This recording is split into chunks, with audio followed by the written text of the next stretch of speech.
I haven't got any circus skills at all. I can't juggle, I can't throw the knife at the lady, I can't tame the lion, and I can't crack the whip or jump into the small bucket. Can't do any of those things.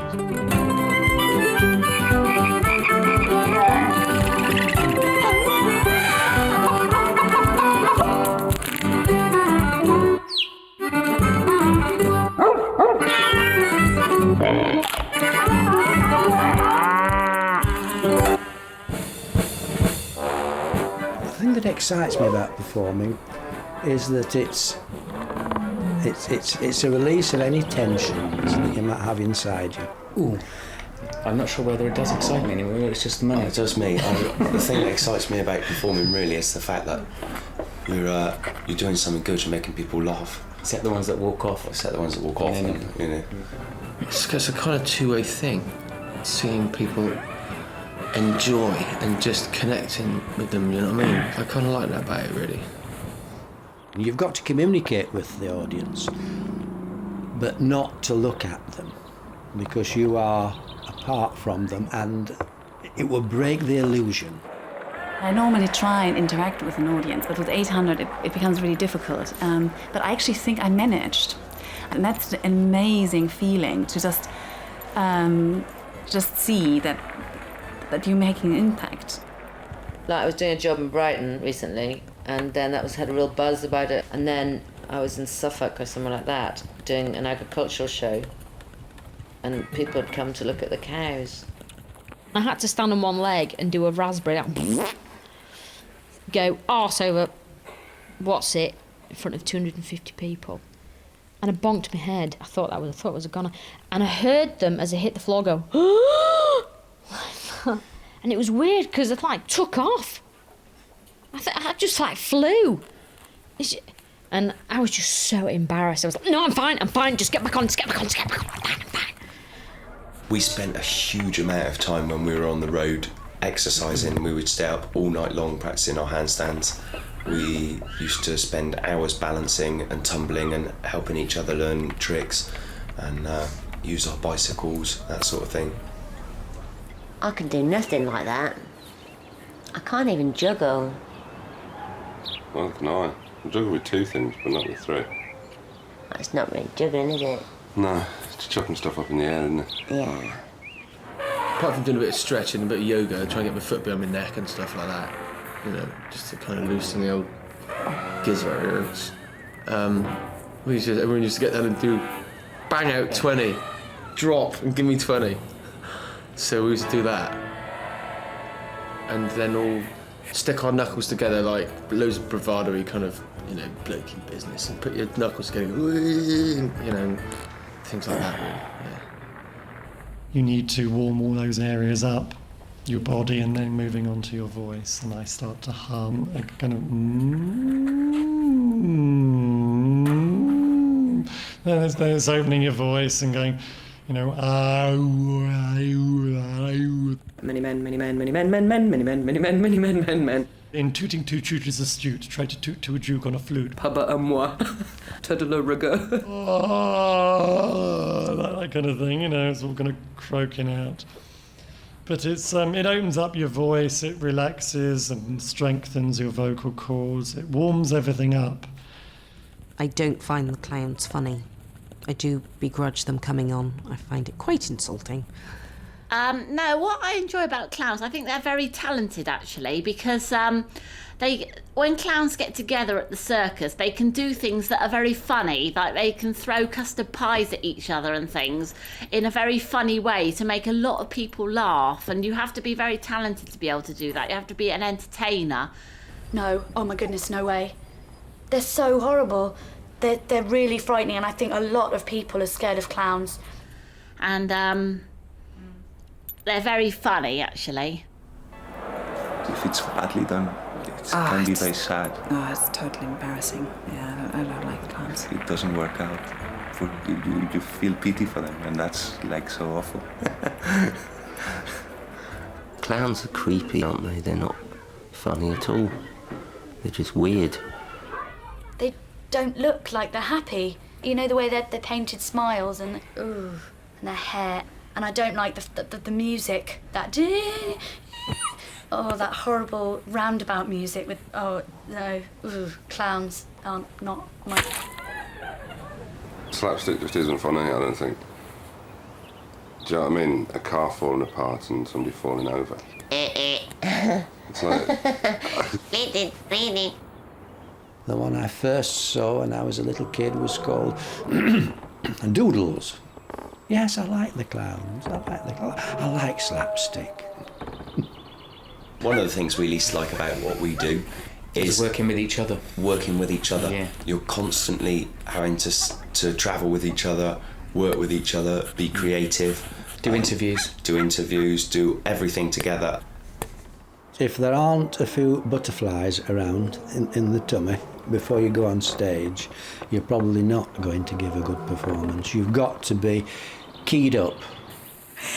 You'd think after all this time I wouldn't, but yes, I still do. I still freak out and panic and fear, the audience reaction to me, and then I get over it. You feel sick sometimes. But as soon as I go on stage, I think, well, this is it. I can't turn back now. I'm on. Oh, God, here comes the light. The light's going up. Inside, the real me is saying, oh, my God. Here we go. Why am I doing this? I love it when I'm doing it. I know I love it when I'm doing it, but why am I doing it? I'm glad I didn't have too much to eat. We did a show a couple of years ago, and 8,000 kids saw it in a week. We had about 1,000 kids per performance. And the kids were like, they were 8 or 9, screaming blue murder. Oh, I've never been so scared in all my life. I must be stupid. And you get out there, and you look out and you think, they're just loving it. And they're completely engrossed in what you're doing. It's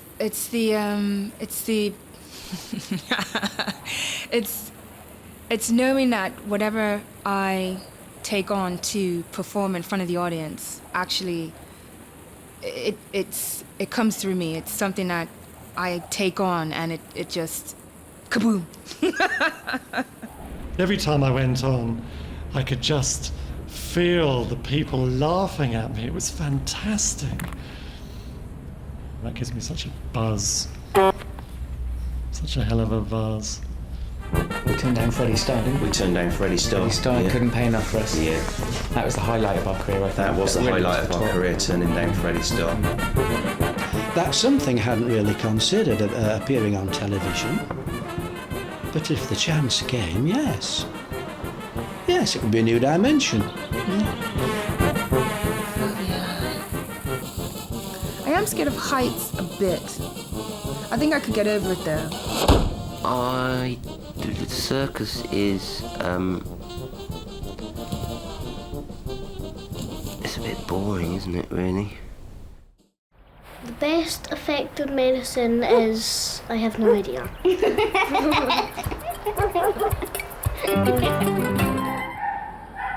You see, I've had a lot of things wrong with me.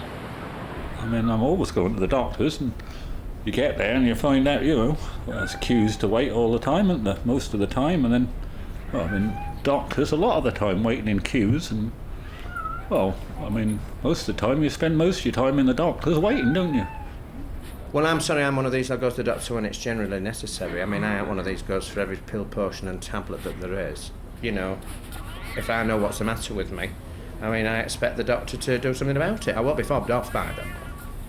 Doctors have always scared me because when I was born I nearly died. I have 50% chance of living when I was born, and was in a little incubator, and all my eyes were covered and I was yellow, which was awful.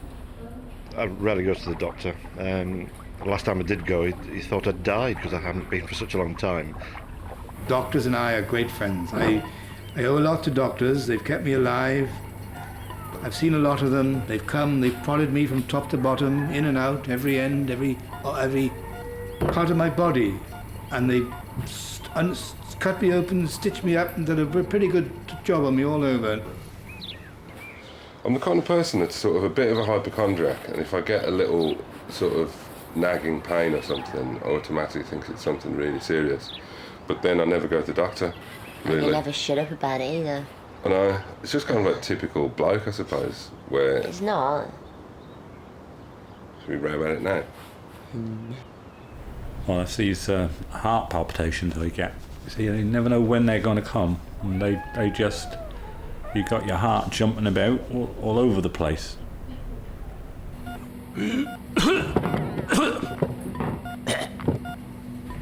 Can't do with sputum, and I can't do very much with feet. I can't do anything with anybody's feet. I can't have all on doing anything with my own, and sputum really makes my stomach turn over. You know. I don't mind vomit. I developed a funny lockjaw. You know, the dribble was coming out the side of my mouth. I couldn't speak, I couldn't chew. I just wanted to die. Took one look at me and said, "Oh, that's allergic reaction." He gave me my antidote, and immediately my mouth just went back to normal. That's what I got now. I've got throat swelling now. I've got the tablets for that at the moment as well. I've took a lot of tablets all my life, about 23,000, and I'm still alive. But at the end of the day, I think without them I'd have been dead. I once had my head slammed in a door. That was good. I was saying goodbye to my friend, and somebody slammed the door on my head, and it was my birthday, and I had to have 5 stitches in my head, so I've got them as well. I mean, I could have had a DVT, couldn't I, laid in bed all that time, but I mean, as I said, they gave me an anticoagulant. Anyway, I'm here to tell the story, so there's people worse off than I am, and I can walk about all right. I remember having a severe cold which didn't shift, and I shared a flat with a couple of vet students who dosed me with Famil syrup, the main active ingredient of which I believe is creosote. So I spent several days smelling like a fence post, but it did the job. You see, I've had a lot of things wrong with me. There was big problems with my eyes at one stage. I went in about my eyes on a lot of times and had to go to see specialists. And you see that, but what they do is they clamp your head in a big clamp, and they want to bounce things on your eyeballs. I had an eye operation quite a few years ago. I flew very quickly after I'd had the eye operation. Well, you can't, I couldn't be doing with that, and so I'm pulling my head out of this clamp all the time. And it was a real concern. I shouldn't have flown because it put too much pressure behind the eye. That's another occasion when they told me I could just go on my own way, so I got thrown out of there as well. I've fallen from this, yeah. I fell from this once. This blonde, beautiful little blonde lady. It's quite nice, she was. Yes. I used to travel to Birmingham to see her on my old motorbike. I had a blood test the other day, but I do not like needles. I don't like needles at all. I look away when I'm having an injection. I'm fine with injections into any part of my body, but I won't have them in my mouth. And the reason is that I've always been completely the opposite. I love injections in my mouth. Really? I really quite like them. In fact, the more sort of intrusive the dentistry, the better I like it, really. Well, I'm not keen on dentists now. I was the last in Britain to be gassed. They didn't use enough gas, did they? Yeah, I mean, I did come round.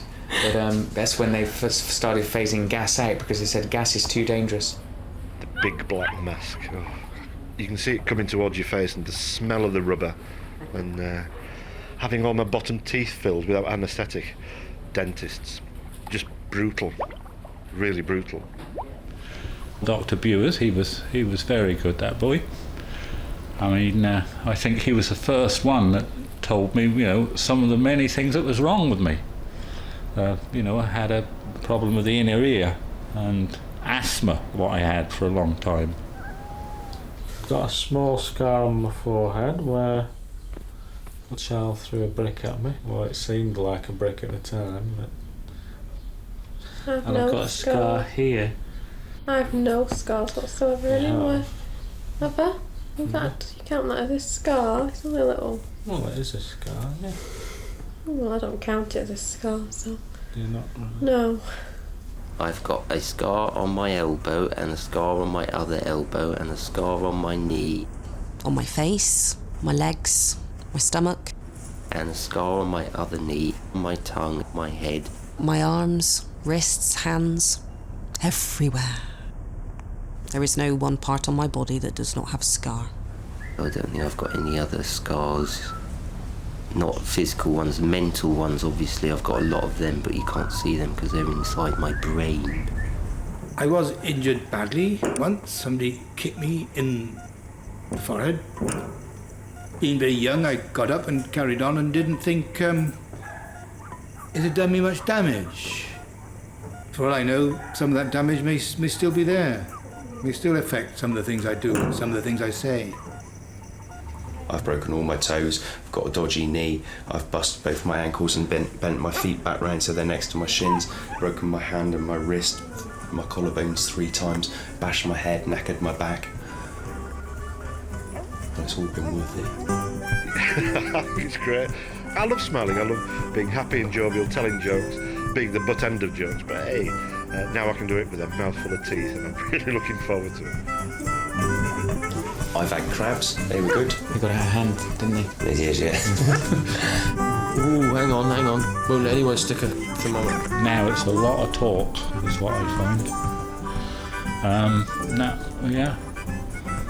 Sorry, what was the question again? No, because it's the animals, they don't talk These about are because we haven't got much time left. Come on, I'm watching you. Half an hour's gone, you haven't done nothing. I think it's good to work because you get dignity from it, and I've done all kinds. I've worked in a hotel. I worked in this hotel in Teignmouth, and I'd be there at night, and I'd work on the desk, I'd help in the kitchen, but I also clean toilets. And why not? I mean, I like different roles, and it just means I can channel the madness in different areas, I really look forward to going to work because I really enjoy working with people that have got difficulties and struggles, and I feel like I can make a difference. I think just on a personal level, yeah, I do prefer provide a valuable service to them, definitely. I mean, it's not necessarily painful, but sometimes it can be a bit uncomfortable, me sort of like pulling at their cheek sometimes to get right to the back of the teeth. So enjoy the end result. I think that's what they'd enjoy. Teamwork. That's one thing about it I like. I wouldn't like to work on my own. Still 400, isn't it? Well, it used to be more than 200. We've lost quite a few. Because we're all getting older now, look. Early on, when you're young, you kind of get too excited and you use up so much energy getting nervous. As you get older, now that I'm older, you just try and stay nice. You try and stay calm. Go away. Now, when I was very young and first went with the folks, if there was 4 or 5 hooligans, sort of standing in the way, they would be told to move. And God help them if they didn't move. They'd get a bite on the bum, and probably a smack round the ear hole with a cape, from the policeman. The thing about being in a lab is you're your own boss. You're free to sort of run several things at once, and it's a very social atmosphere in many labs. Yes, and ours was a great place to work. And in some labs you can have music playing, because a lot of what you're doing isn't using your brain at the time. They use mice, don't they, for things? What, eyeliner? It's not nice, really, is it? What, lipstick on a Yorkshire Terrier? Oh, no. I think we should all be in clinical trials. We have a moral obligation. Fortunately, I've never been asked, but I take so many drugs anyhow. I am a clinical trial. You cannot have an effective working police dog which is non-aggressive. As they get older, all they want to do is be the leader of the pack. It's their instinct. And every now and again, he probably just challenges me for the leadership of the pack. So every now and again we have a little tete-a-tete. I feel that if I've given my best performance and it's a good one, then obviously I get the reward, the pat on the back, knowing that you've tried to do your best for your coach. They've given you the training, the least you can do. I do define goals and targets, but then when you get going, it's fun. It's just good fun, really. It doesn't feel like work. It just feels like you're just being really silly. So sorry. My job is, I'm in the entertainment business, so, I'm a singer, actress, whatever. That means I do a lot of traveling. I have to fly to different countries sometimes. I'm all right walking on the flat and downhill, but I can't go uphill. As soon as I start to go uphill, I get chest pain. It starts to tighten up. But what I do, where I live, there's a downhill slope down to what they call the co-op. I walk down there and come back on the bus. It can be stressful, yes, as a runner, because you strive to... When we work in a factory, we are looked after, aren't we? We have the dentist, the chiropodist, chest x-rays, get all our injections done and everything, without even going out of the factory, which is good. The ideal weather for me is dry, about 65 to 68, I'm perfect. Anything over that or under that, I'm struggling, especially in cold mornings. I shouldn't really go out in cold mornings. I've been told I shouldn't go out in cold mornings. I shouldn't go out in the wind. And also, I should, just do what I can do. And I'll say some days I can move mountains, the next day I can't do anything. You start Monday, Tuesday, you do mornings. Wednesday, Thursday, you do afternoons. Friday, Saturday, Sunday, you do nights. But I've done this, you don't know if you're coming or going. Every 2 days, you've got to change your sleep pattern. It's awful. It is very repetitive. Oh, yeah. Yeah, it's very repetitive. The foreman's always watching you. But we couldn't do. wander about. We can't wander about. But if we make a mistake, then we will be severely reprimanded. You hear about chefs being crazy. He was crazy. He would throw knives around. Thankfully, I didn't have a lot of dealings with him because I was, dealing on other sort of areas in the hotel, and I just kept out of his way. My friend got it in the neck. I like that feeling of accomplishing something, but if I had the choice, I would rather not work and just have a really nice life. Yeah, I think sometimes you feel a bit like you're a slave to someone else, really. If you work every day and you're doing something you don't enjoy, then life must be so miserable, and if you're doing something you don't enjoy, I don't know why you don't just give it up and do something you do enjoy, because you may as well enjoy life, because you don't live for very long, so you may as well enjoy what you're doing when you are working. And I really enjoy what I do, and if I ever did something that I didn't enjoy, then I'd give it up immediately and do something that I really did enjoy, because I like to enjoy life, I'm looking for a job of a sort of clerical nature, administrative perhaps, preferably to do with customer relations. When I retire from racing, I don't even like to think about it. I feel that each day I can run, touch wood with injury-free conditions, then I'll run till I drop.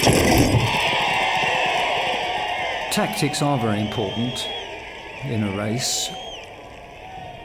I'm terrified of retirement. Terrified. I really like my work, and I don't want to retire now.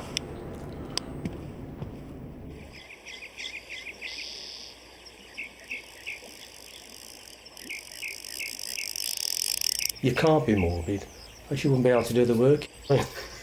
You've got to have a laugh and a joke. You have a joke, It's just you or them, isn't it? It is animal instinct there. I think Feng Shui should be introduced to all office environments. I'd like to have a go at trying to clean an elephant's tusks. Can I just tell you something? That's not a human hair on the back of a mouse. That is one of the most grotesque misrepresentations that I know.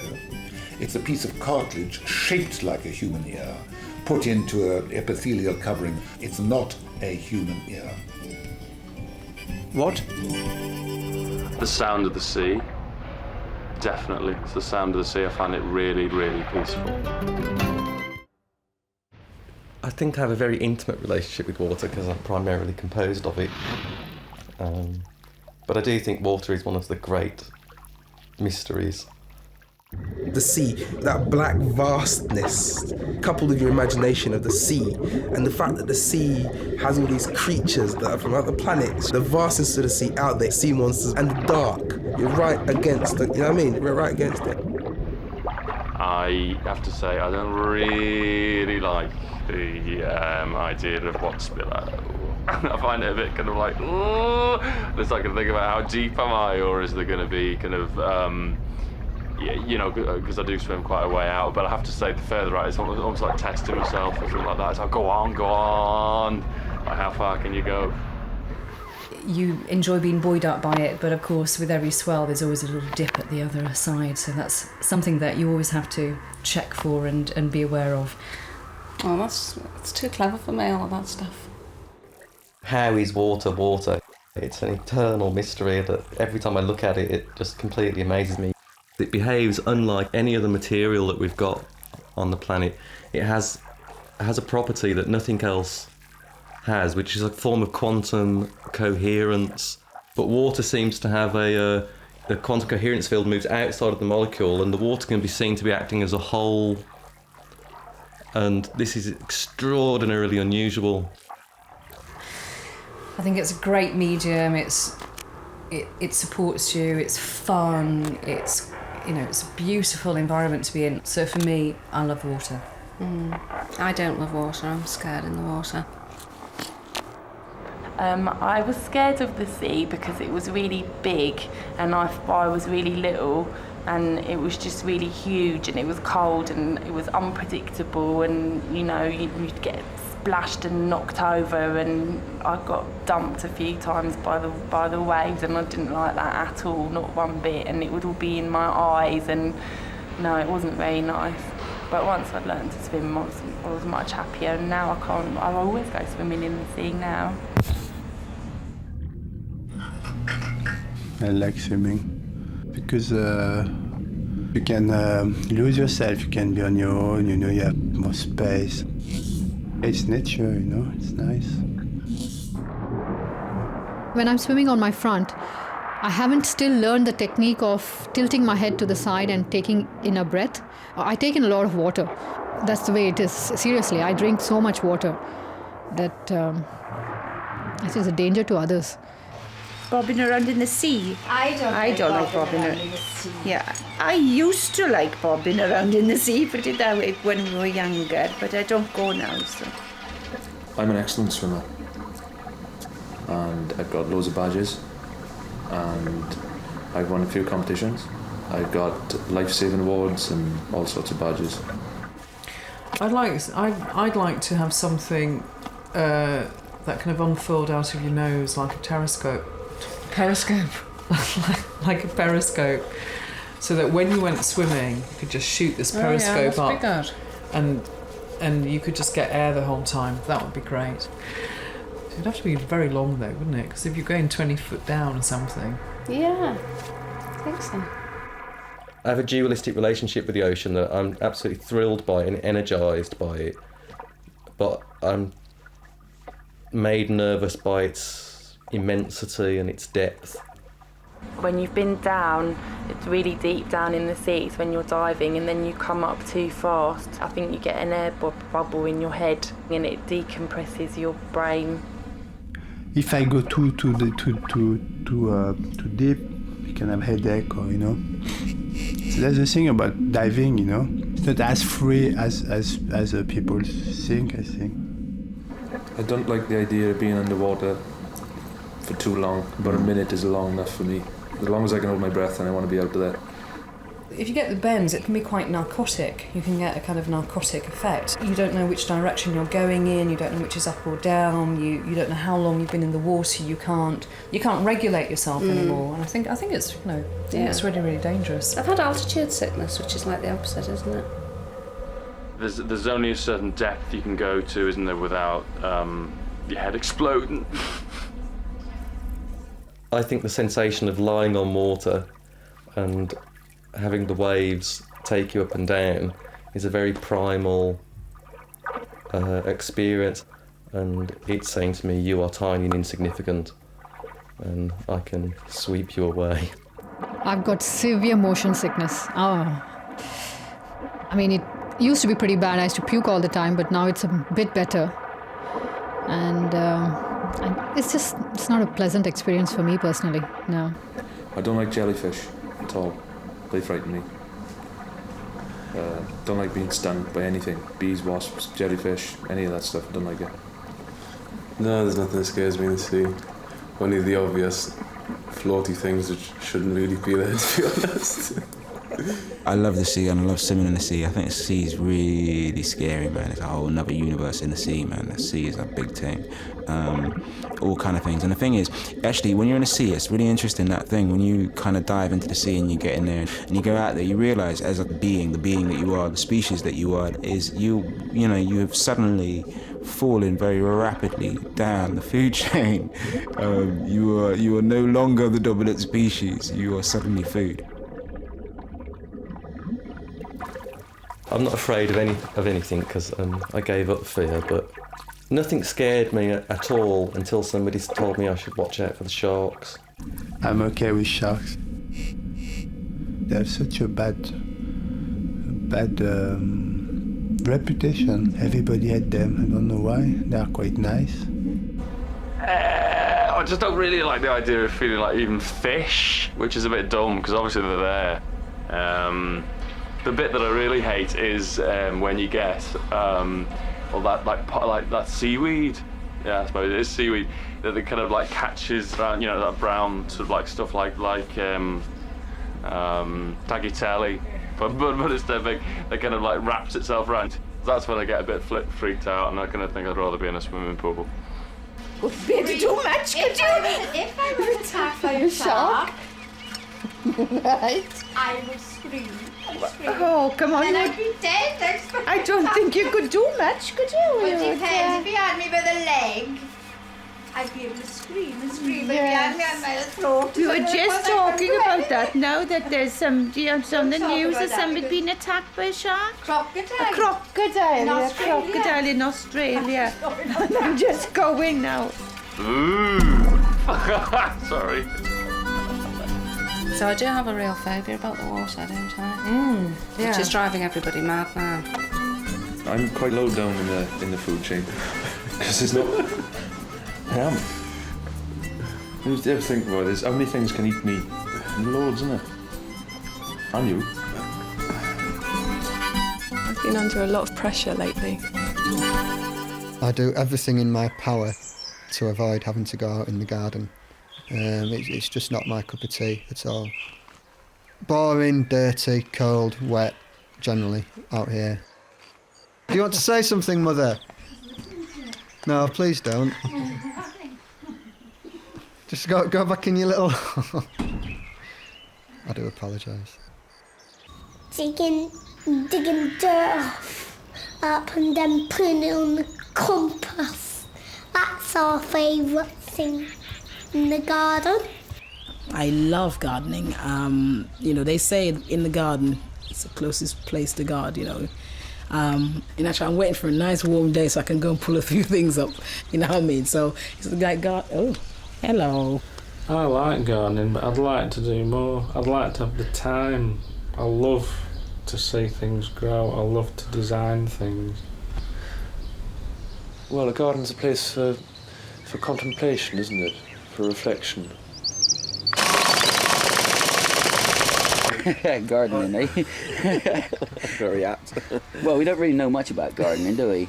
We seem to get boy. Yeah. Oh yeah, gardening, it's not an easy job. When you're digging all day, the old back tends to suffer at the end of the day. You make it as easy as you can, really. I would call this a labour-intensive garden. Yes, it is. Me and Nigel we like being out in the open more than we do actually indoors. I believe that anyway. Yeah.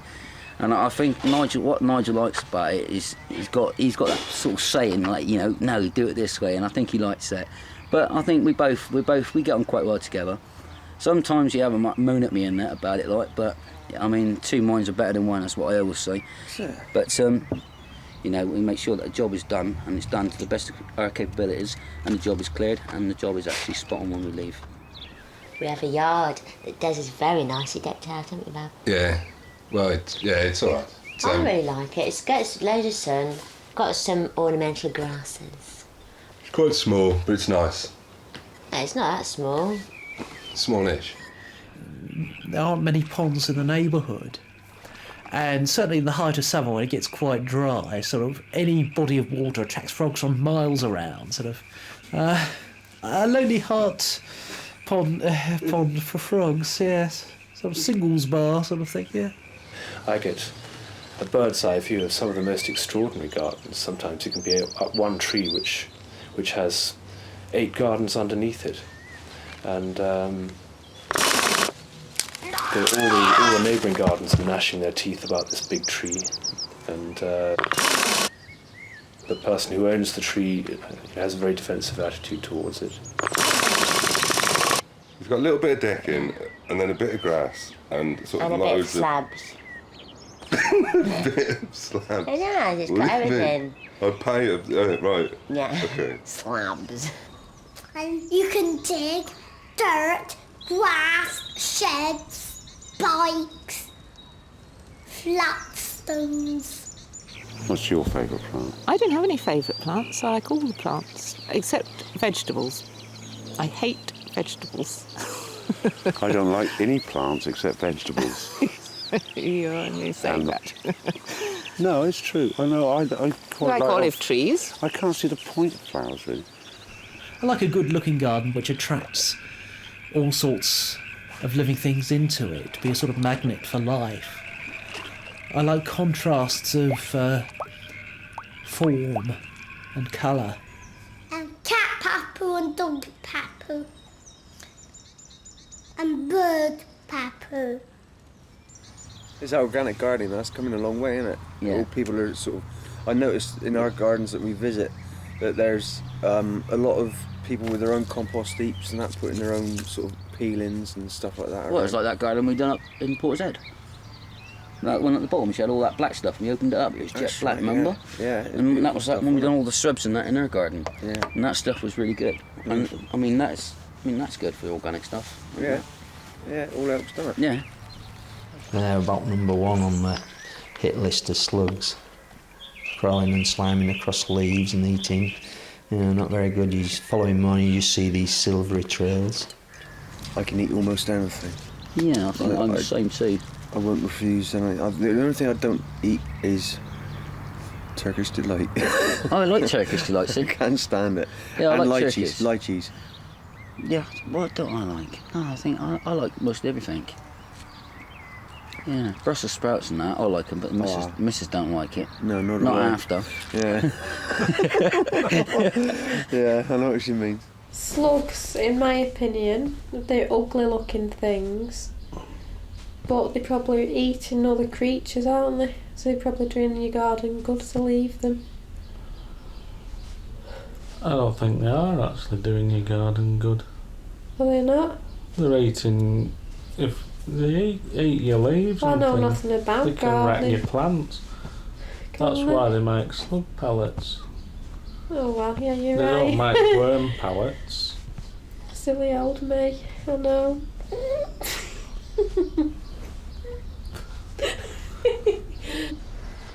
I suppose the next one along is a caterpillar, which seems a shame when you think a caterpillar turns into such a beautiful thing.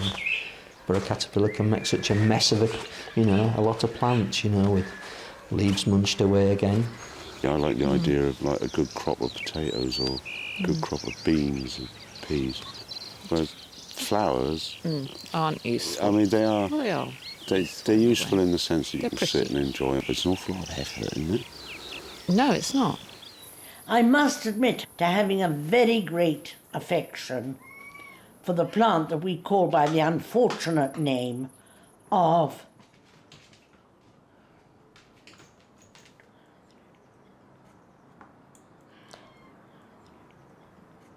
dog's tooth violet. Sorry for that delay.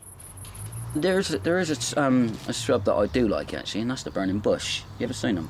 The burning bush? It's called a burning bush. A burning bush? A burning bush is called. And basically it goes green, and that, when it dies, goes to die off, it goes completely brilliant red. Oh, like flames, no? Yeah, that's what they call it, a burning bush, because it actually goes from a nice dark green to a real burning red. And that's called the burning bush. It turns to ash? It just goes to like branches, thin little branches, and then it goes green again and goes all over it again. But the tree never goes away; it stays there all the time. So it's a bush that's there, and I should say a shrub, as well as a bush, what is there all year round. It's just mucky, messy, boring, rubbish. It's got a shed, which I'm really made up about. So I've always wanted a shed all my life, and now I've got one. To read pornography in. Not to read pornography, to have a radio and listen to the football results with a paraffin heater in fingerless gloves. It's not chocolate, it's not grass, it's not anything, it's dirt. I'm telling stories.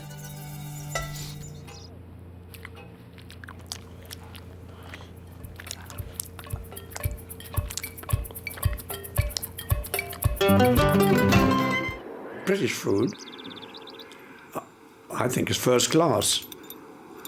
It's somehow clean, satisfying. English food is very bland, isn't it? Yeah, but I'm not terribly spicy, I'm not either. Oh, no, or I like the spices and the spices don't like me, you know what I mean? No, I like spices, and I like all kinds. There's nothing around here anyway, is there? The trouble with the foods we eat now, there's too much fat in them. And the worst thing that happens in this country, there's too many people eat chips. Ooh. Egg and chips. Egg chips, gammon.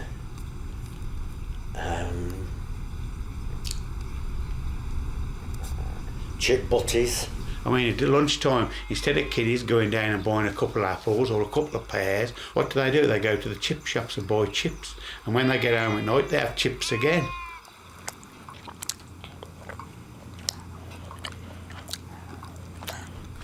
You know, if I have too much chocolate, I get a bit fat, and I put on a lot of weight. Yeah, she eats really well for a diet. I mean, I pile the weights on and she piles it off. So I think what she loses, I gain. Try and eat healthily. And she eats brown bread and all the rest of it. Apples and bananas, you name it, she eats it. The main staple diet for runners is... We had, in fact, we had wild strawberries, little wild strawberries.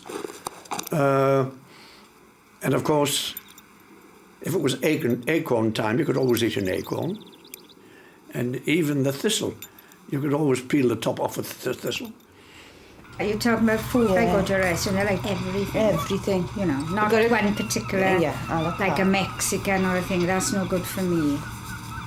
There are one or two foreign foods I do have. Rice pudding, proper pizzas. Like some of the deep pan pizzas. The crust on top, amazing. And then that gooey stuff inside. But that sort of poo is a lot healthier, horse poo and cow poo. Cow pats are fantastic to look at, though, with all those dung beetles crawling around inside them. As long as it's filling and barely edible, I'll pretty much eat it. I'm always too hungry to be picky. I didn't like to eat anything really that was contaminated by any insect. Although we put up with it when you're hungry. I never ate it, that I know of. I may have done. I don't know. Horse poo is very good, you know, but human poo and dog poo, that's poisonous, I think. Yeah, but if you eat a bit of dirt, it don't matter, does it? No, they reckon you eat a pound of dirt anyway. In your lifetime, they reckon you eat a pound of dirt. God. Without even knowing. I used to go around the back of shops, supermarkets, going down the back of the skips to get No the problem. out. Yeah, I've eaten food that's been a week old and whatever. Anything from frozen to tins. I used to find all sorts of food in the skips. I was like liberating it. And then there's elephant poo, which is enormous. And lion's poo, now that must frighten anybody off.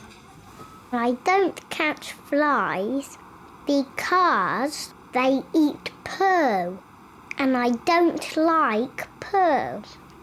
Like eating dirt, you got your trace elements in there, aren't you? Yeah. You know, and it builds up your resistance to infection Exactly. as well. So it ain't a bad thing, I don't think. Dirt on food. Dirt on food. What? Dirt on food can kill you. You can put one mouthful of dirty food in your mouth and you can be a goner. Can you ask me that question? I think I've ate more lead shot than I've certainly ate oysters. I think that's probably, I don't know, it's probably why my brain's a bit funny, or, yeah. Dog and cat food. It smells absolutely disgusting, Well, doesn't it's it? very strong. Horrible. It's very strong. Oh, I don't think I'd like to eat a sheep's eyeball or an intestine of a cow or something like that. But if you've got all these sort of intestines and all these sort of, not so appetising bits of animals, then they mix it all up in a mixer and then they call it I don't want to sound like a cannibal, but there again, we all went out for a meal and the chicken was so horrible. I could vomit all night and never stop. That was really, really horrible. Horrible. Yeah, bloody milk cartons. Goes everywhere, milk, anything. There's too many bags in the world.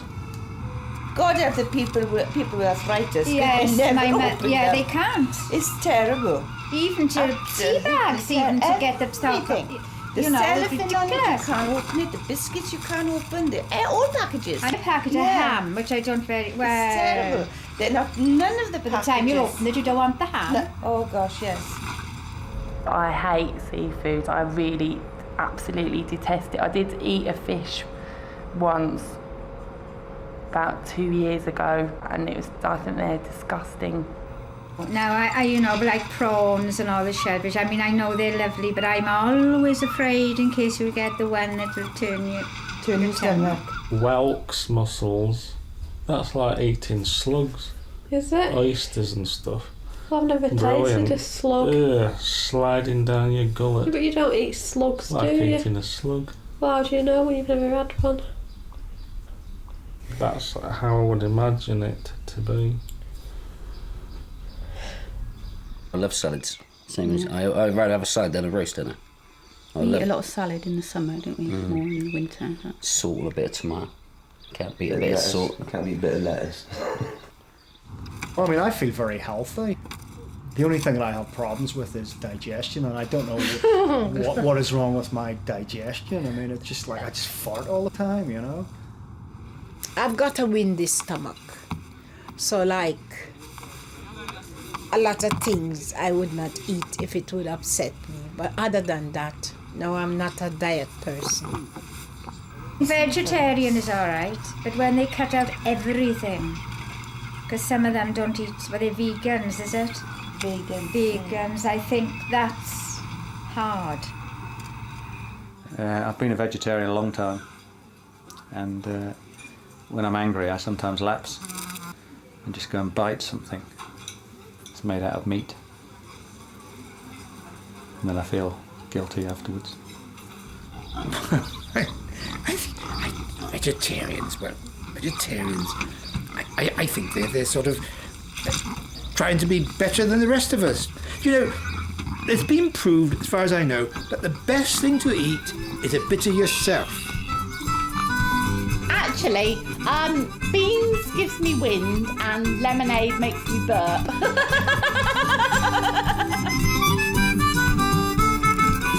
What are you looking at? Thank you very much. I love this environment. I mean, it's great fun. The one thing that everybody has in common when they walk through that door is they love their animals. Most pet shops are quite loud because they have birds in and they're always sort of singing, if you can call it singing. And there's lots of cages. And sometimes if you can put your finger through the bar and tickle what's ever inside like a rabbit.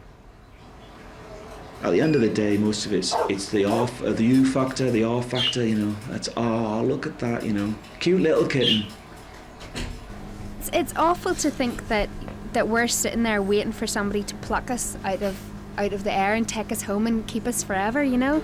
But at the same time, I'm never brave enough to go and make the first move and go up to somebody and say, right, you, how about taking me home and looking after me and loving me and cherishing me? I think, yeah, go for things that are obvious. Dogs and cats and the like.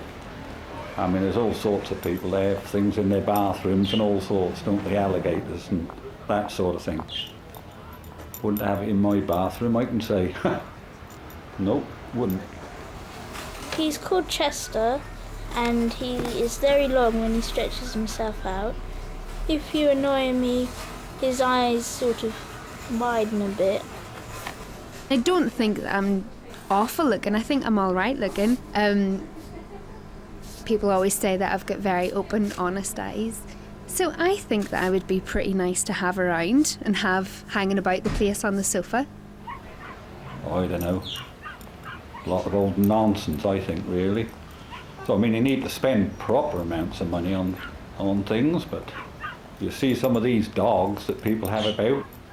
No, I don't think you need to spend a lot on them. Dog toys, well, they love running and fetching things, so we've got balls on ropes, and lots of dogs, especially the smaller dog, like a Yorkshire Terrier, likes a squeaky toy.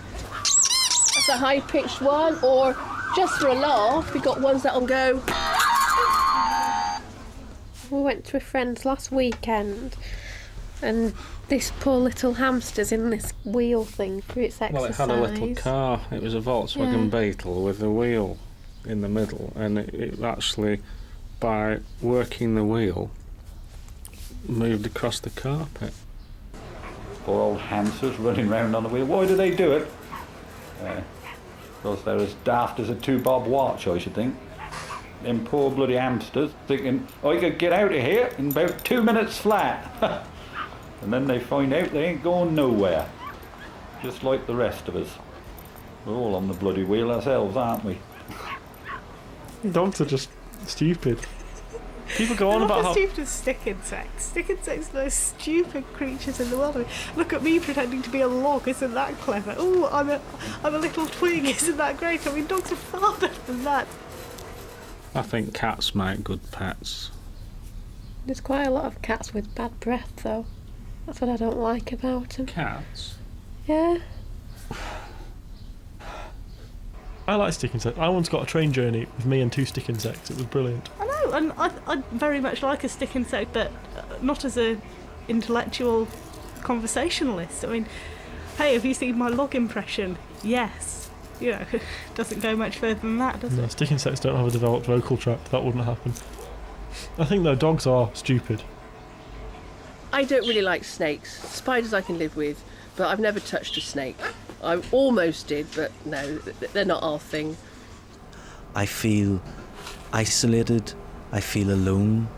I think I can hear something scraping on the outside, and I don't know what it is. I'd like there to be someone here with me. Snakes can be dangerous to other pets. They can swallow things whole, and they do eat mice and small rodents whole without chewing. Now, I like the furries and the tortoises because I've got tortoises. I love tortoises, but they're still asleep at the moment. Oh, sleep's really important to me. Yeah, I mean, I go through passages when I need to have a lot of it, and it's just good. I mean, man, come on. It must be, you know, in the top 3 of everybody's list. Your bed, you know, I mean, top 3, top 2, top 1, maybe the top. My bed, wow. Sometimes the pet, when people are looking, will actually do something to say, I'm the one you want. Here I am. You want me? I'll have me. It's like I've been sitting on a bench with all of my friends. It's like being at a dance, one by one, somebody's come up and taking them away. And then there's just me. How much am I worth? I would find it very hard to put a value on that. On a good day, I would say that I'd be worth a fair lump sum. Do I say £1 million or do I say £10 million? I don't think I'm that valuable. I think I'm worth about £142 probably. At the end of the day, if you're the right person, you can buy me for 10p. But the rest of the time, on days when maybe I'm feeling a bit grumpy and I'm sort of having an off day with people and I'm not in my normal friendly state of mind, I wouldn't pay a penny for me. I'd throw me back and choose another one. I want a price ticket on myself. No, not at all. No, I wouldn't even sell you. I wouldn't sell you either. Ah. I don't know if I worry about being left on the shelf, because at the end of the day, I've come through sort of many years of being on my own and having a really great time. And I think, well, if I was on my own, I'd just continue to live life. And if it was at this standard, I wouldn't have a lot to complain about. I've sort of been on and off the shelf, as they say, really. There's been a time when I thought I was on the shelf and then I got took off again. Everyone gets rejection in life. When you're younger, you're more able to actually cope with that, I think, and bounce back. And you're not on the shelf for long. I know that it will be okay in the end, but I am very pessimistic. I think it's going to take a long time before I get out of here. The icing on the cake would be the partner or the companion who would be there with me for the next number of years. And so I'm nicely happy now in my life, having been took off the shelf, and that's like a nice family that I'm in now, and that's very comfortable sort of feeling. Jill has a tendency, most mornings actually, to claim that at some point during the previous night I farted very loudly. I think snakes and spiders are more scared of you than you are of them. I have a phobia of being shut in an incredibly small space. Like my ultimate, the idea of being buried alive with no space in a box. Oh man.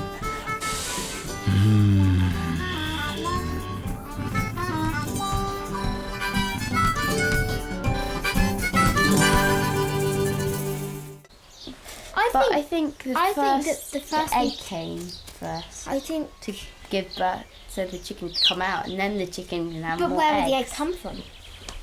Oh yeah, but if you think about it, an egg is going to become a chicken, but it's being but then the chicken's going to would be an egg. So if you think about chickens after the egg, I think egg comes first. Yeah, but maybe the chicken might have come from another animal, like a rooster. It's quite... There's sterile waters somewhere, and the volcanic chemicals and all that has started life, and then we've evolved from that. What I do find hard is the fact that we've actually evolved from something so minuscule, like so microscopic, to the dinosaurs, to us. I think that we come from some kind of chemical explosion that caused some form of life to be created, and that we eventually slithered out of the sea, and it may not be today, it may not be tomorrow, but eventually we're going to be extinct. I think we are a process of evolution. I think we are not the top of the pinnacle, we are just a branch, I think.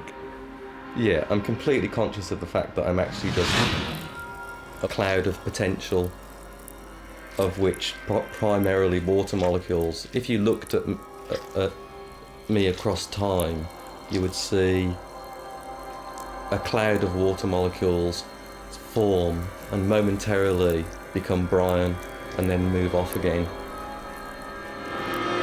I can't bring myself around to thinking we came from the sea. No, I don't think great-great-granddad was a fish. Slimy then, wouldn't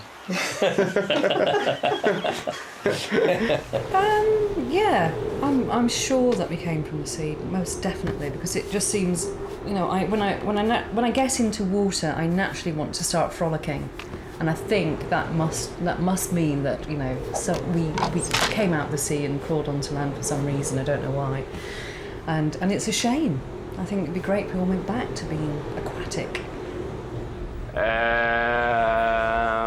I don't know. I think we're more likely to have originated from on land because we haven't got we've got gills, haven't we? But maybe, Well, they're always looking for this missing link, aren't they? And they've never found it yet. The connection between us and monkeys. I mean, what sort of idiot wants to prove he's come from a monkey? The difference between me and a monkey would be mainly that monkeys, they live in the jungle and I live in Catford. There's a train of thought that says that we came to this planet thousands, hundreds, millions, whatever, years ago, and in fact already did colonise this planet as an alien race. I do incline to think maybe we did start from another planet, maybe we did come from another planet. I'd love to see aliens or something similar on our planet. I think it'd be great to see how we kind of interact with them, whether they'd be similar to us or not very similar or something like that.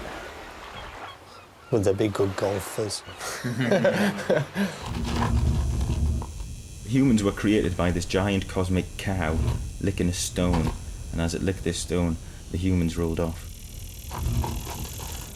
Looking at birds evolved from dinosaurs. Yeah, probably could have done, because they did actually have wings, didn't they? Some dinosaurs years and years ago, didn't they? So there was the size of the dinosaur, and how do you get something like a sparrow or a little wren or something like that from something that's absolutely ginormous, this huge, great sort of dinosaur? I don't know really. I haven't never really given it much thought. Yeah, where'd you get these questions from? Well, your evolution, that's all a load of rubbish, isn't it? It's not true, is it? It's a load of rubbish. How can you possibly evolve a set of wings? It's not going to happen, is it? I mean, I'd like a set of wings. I'd love a set of wings. In fact, if I could have anything, I'd definitely have a set of wings, but it wouldn't matter how many times I jumped off a tall building, I'd never grow wings. And even if I jumped off a tall building and then my child jumped off a tall building and his child jumped off a tall building and we did that forever and ever and ever, there is not the slightest chance that wings would grow out of my back. We all started off much the same kind of thing. We all were waddling along on our bellies to begin with.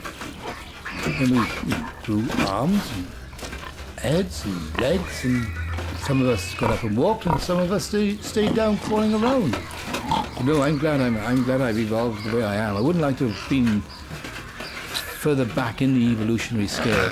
I think we've evolved to our full potential. I think we have. Possibly. It's hard to... Maybe not on an intellectual basis, because I don't know, it's hard more and more. Hard to see how you can improve further, isn't it? We'd be able to do some good tricks if we had a couple more legs. I'm sure we'd be able to work out some new stunts for the show, so that could be a positive advantage, definitely at this stage. Depends whose legs they were, doesn't it, really? I think, obviously we'd adapt in whatever way if we had extra legs, but... We were, wouldn't it? If you had 6 legs, where would your arse be? Yeah. I don't know whether physiologically we're developing. The only thing I can think of is that because we have such stressed lives, we're much more aware of exercising to release the stress, and so we're getting more toned bodies than we might have had. I've got as far as I'd like to evolve as I am at the moment.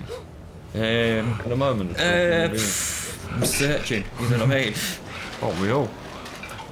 Maybe one day I'll just wake up and think, I have evolved. One day we think you got there, the next minute you get run over. That's it, game over. You know what I mean? I regard myself as a kind of ego-driven space-time meat vehicle, and I'm in the centre as the driver, trapped inside the folly of the monkey ego. But I accept that its limitations, but I know that the truth is that it's actually just a space-time version of a larger hyperdimensional information field.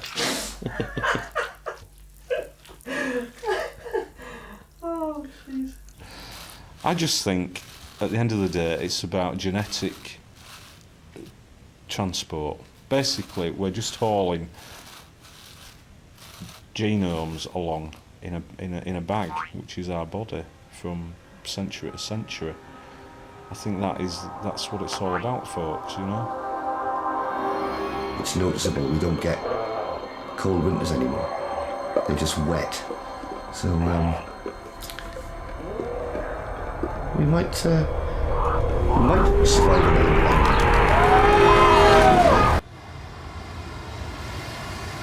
I'd like to be a bird.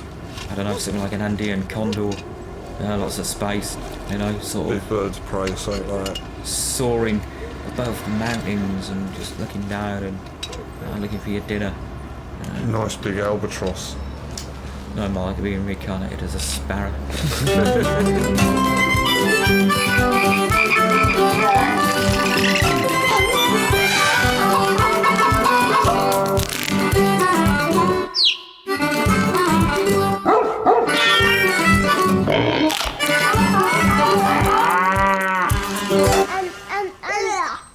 And birds go.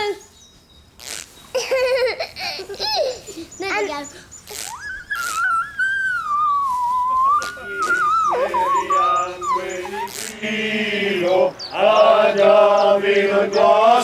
go.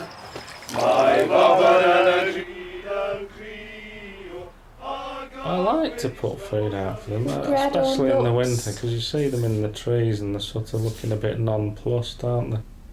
But I put one of those peanut things out recently, thinking I was doing them a good turn, and it was like 10 weeks later, there was no visible sign of any nut disappearing, and I thought, well, what's this all about?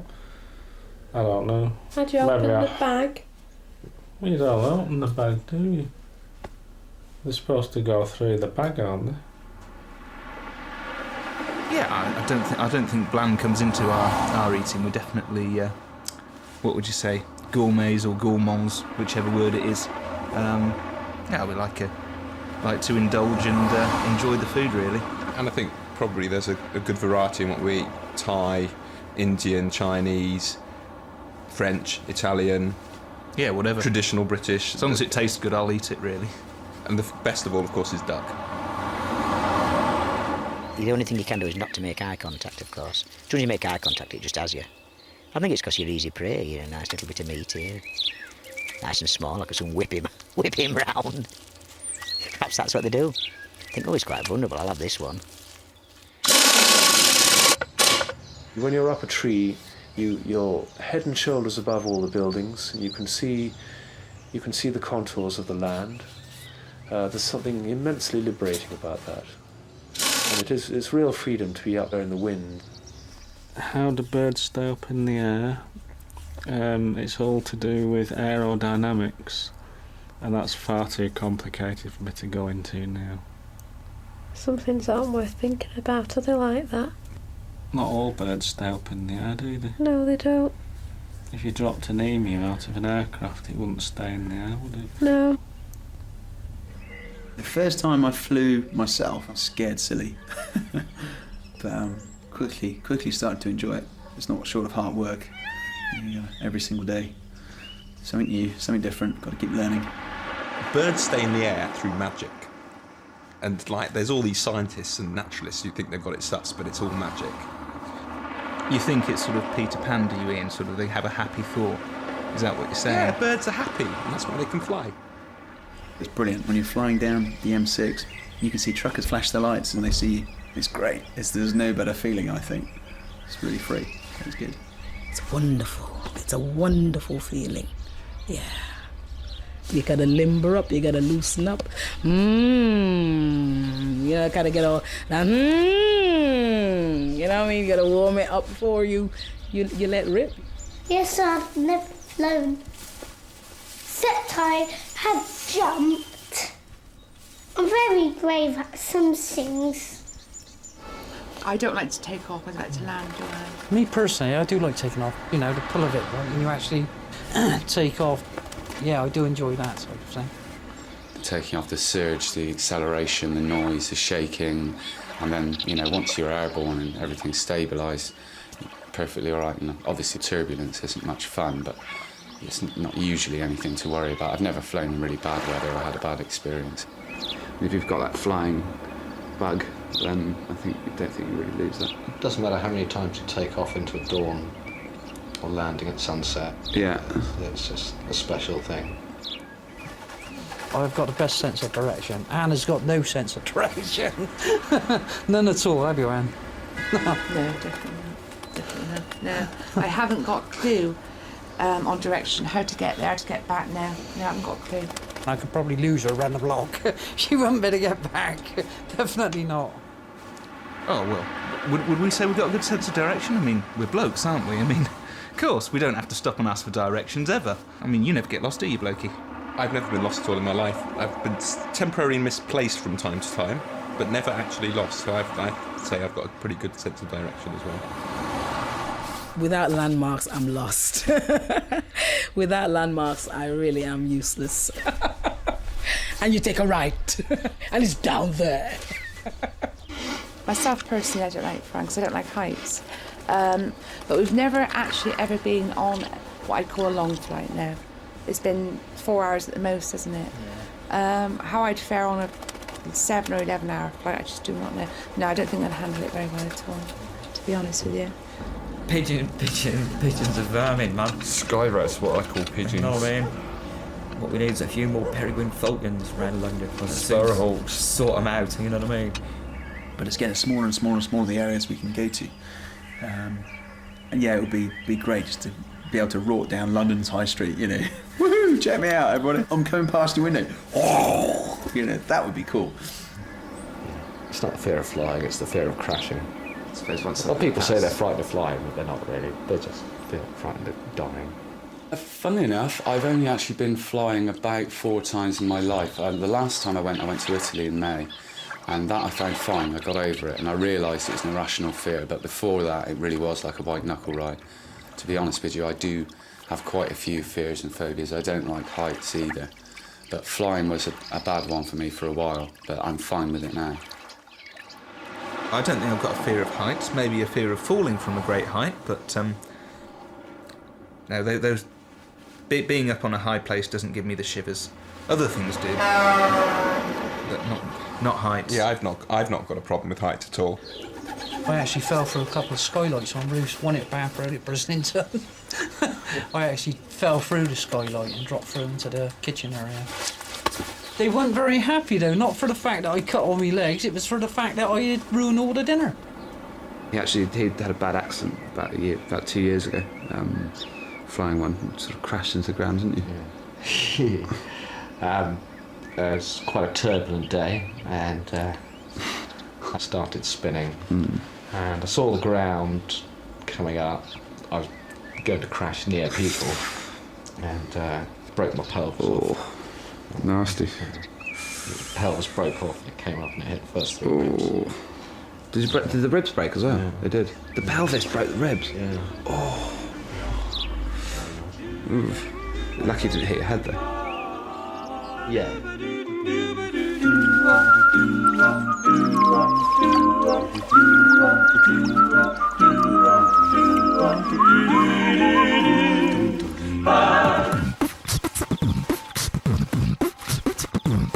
Actually, I find that one of the most relaxing sounds there is, birds singing.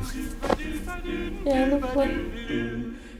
All green and slimy with googly eyes. Googly eyes and little thingies that go up in the air with round bits on the end. Antennae. Yeah, with a spaceship. I don't believe in aliens, really. I don't believe in strange people and strange creatures and strange anything, because God wouldn't create anything that's not perfect and that's abnormal and strange. No, I don't believe there's alien life on this planet. I believe there's something, but what we don't know. But I believe there's something that we've not been told about that. What do you mean if aliens existed? Aliens do exist. Everybody knows aliens exist. I think if aliens existed, I would think they're about that small. Some of them, these are the good ones, that small, and they have quite a big head, and they're very good at sums, and they have small legs and arms. I've no idea what aliens would look like. They could look like anything. They might just be a ball of gas, or an idea, or a particular coloured light. The whole conspiracy thing about aliens is absolutely ridiculous. I mean, why on earth would they visit us to fly around in some farmer's back garden in the back end of Beyond in Suffolk to just bugger off again? It just doesn't make sense whatsoever. And the whole thing about UFOs in the sky is just beyond me. Well, what is a UFO? You know what a UFO is? What does it stand for? I can't remember. Something. What is it? An unidentified flying object. No, I've never seen one of those. I don't even know what one is. So anything that you don't identify that flies past you is a UFO, isn't it? So basically, if it's a bird that you don't recognise, what's that? You get the book out, you can't identify it. That was a UFO, wasn't it? No, you're being silly. I've seen a UFO at a time when UFOs were being sighted in Lancashire. People were saying they had flying saucers going over the rooftops in a suburb of Bolton. One news reporter claimed to have taken a photograph, but whether it was a genuine photo is another thing. I came beginning of May in 1984 because it's a beautiful planet. You can see it from quite far. It looks very attractive. It's not as striking, the difference that people expect when they ask, how different is it than home? I mean, you hate to lapse into this whole stereotype about how the English people are who live around me. We have radionic equipment, which we call spiritual energy radiators, which have been in operation now for over 30 years. Every unselfish action is potentized by spiritual energy radiators. You have here like shopping centers, which are like community centers nowadays. You have people on Saturday take their children to shopping center, like probably that's one of the elements of care and community programs they have now. They develop, strong enough medication so they can keep you quiet and you can just walk around and look at the bright, shiny things. Yeah. Makes you happy. I mean, they make these models of aliens. I mean, how can they make models of aliens when they've never ever seen aliens? You know what I mean? Is that is that a fuss? Yeah, but that's but is it? Yeah, you know but what I mean? You're allowed to have that imagination, aren't you? Yeah, but I mean, how can they mould an alien when they've not seen an alien? Well, if somebody asks you what's an alien look like... Well, I couldn't tell them because I don't know, because I've never seen one. If they say, right, what do you think it looks like? Well, again, I wouldn't be able to tell you because I don't know. Yeah, but wouldn't you have a go at saying, I think they might look like this, or... Well, they could be 2 foot tall. Well, I think a lot of the portrayal of aliens comes from people who say they've seen aliens or they've been beamed up by aliens. Some of these stories people come out with. Do you think they are stories, or do you think they're true? There's no doubt in my mind that these people have had an experience. No, I think that's nonsense, to be honest. I think people have either had too much to drink or they've just got very imaginative imaginations. I reckon they've been on some sort of wacky-backy type stuff, I reckon, if they're saying they've been abducted by it. So they glow in the dark, The first few months in this country, I had to learn that you do not kiss everybody to say hello. And I did with the postman. I opened the door, there was the postman, I gave him a kiss on his cheek twice or whatever. And he was absolutely shocked. I've loved the weather here. And I know that sounds crazy because everyone always complains about the weather here. Oh, it's very temperate.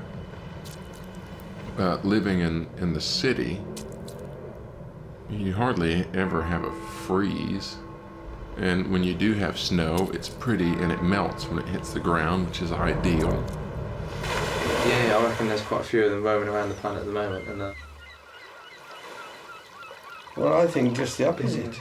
To be honest, I don't think at this particular time aliens do not exist. Until someone comes up with the proof that they are existing. There's a lot of proof that they exist on other planets, isn't there? You know, it may not be kind of like we might be looking at sort of, looking at things in other dimensions, other planes. It doesn't have to be travelling through long distances, things like the elves and the fairies. Wacky people. Wacky people. Real strange. This is home, everything is a bit upside down, but that's the way it is. But it's becoming level. I've learned that it's very important to be polite. Yes. You have to remember to say certain amount of thank yous and sorries. You have to say sorry to people you shouldn't really say. You walk on the street and there's a person walking in front of you. Yes. And suddenly those two people perform a dance saying sorry, and you don't know which way to move. Yes. I think that was something which I felt a bit amused by that. Yes. Mainly, I just watched Jeremy Paxman. Now, as to whether they visited us or not, recently, I couldn't tell you. They might have. Who's to say they ain't here now? My theory is we came from another planet.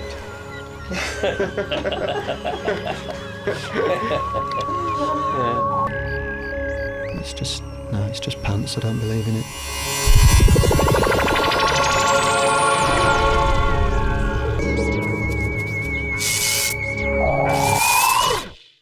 Well, the difference between cats and dogs. Cats don't wag their tail like a dog, and yes, they do. Sometimes they do. They don't go. Oh no, they don't do that. And they don't sit and go. And they don't fetch balls as well as dogs. One's got a waggy tail and a cold nose, and the claws are like totally contracted all the time, whereas the other one contract their claws and it's got sharper teeth and pointed ears. Which one's which? The cats are the ones with contracted jaws and sharp teeth and the sharp pointed ears. Excuse me. I think I'm an oddity. I've got a foot in both camps, really, and I appreciate either animal for very different qualities. I like dogs better than cats, though. I don't. They seem to be more friendly somehow. Dogs like greet you, whereas cats just sit. They can sleep for so long. No. Cats can appear to be lazy, but I don't think they are. They have big claws, like bears, and they look like bears. They just sit about all day and get fed and go meow, meow, meow, meow, meow. I find cats, they claw the carpet a lot. They're a complete nuisance, actually. Meow, meow, meow. I think you get more out of a dog in response. Well, they're more interesting, aren't I they? think they're thicker than cats, personally. Do you? I do. Meow, meow, meow, meow. And I go, shut up. I used to be a chaser myself, but I mean, it's about what? It's all about competitiveness, you know what I mean? You see these blokes and it's like I said, they've been let off a lead. You know what I mean? It's just more than life, man. Watching hounds after a hare, you know what I mean? I've been bitten by dogs. I've been bitten by cats, I've been bitten by... you name it, I'll claim it. Once I was walking past a house and the door suddenly flew open and a dog with a head the size of Albania jumped out, and its teeth were an inch away from my face and its mouth was so big I could have lived inside that mouth quite comfortably, and I was nearly killed. I've been chased by a Great Dane, a slavering big thing, and it frightened me. I've been bitten by a beagle. I've been chased by an old English sheepdog, which was, I would say that was a springboard into me becoming a Christian. You always say dogs come sniffing at your private parts. Do I? Yeah, that's one thing you always say. Well, they told me they're not, that they're just being affectionate. Dogs wag their tails to get the smell of their farts away, and the cat just walks around with its tail in the air. Dogs I like very much because of their great intelligence and loyalty generally, and just so animated and, you know, great chums. I don't think I've ever had fleas.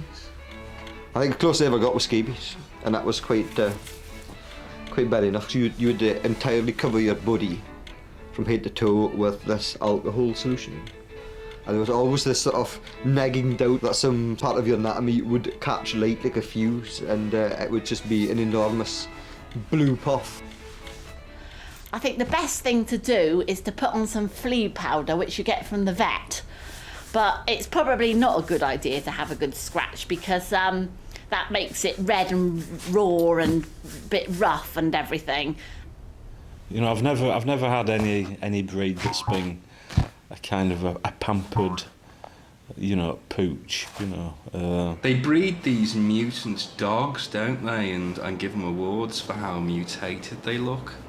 And if it's a perfect mutant, it's got a pedigree. But if you crossbreed it with another mutant, it's called a mongrel.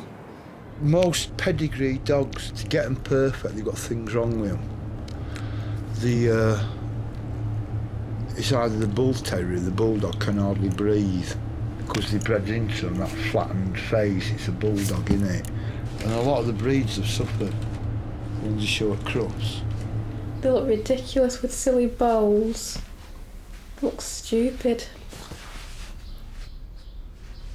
I'm certainly a loyal companion, but I have to say I've been let down a lot too in my life.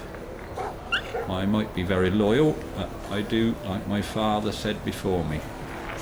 He said, you trust everybody once. And that's what I do. I trust everybody once, no matter who they are. So I'm loyal to the point of disloyalty. Cats, on the other hand, they are the clever ones. They give humans nothing.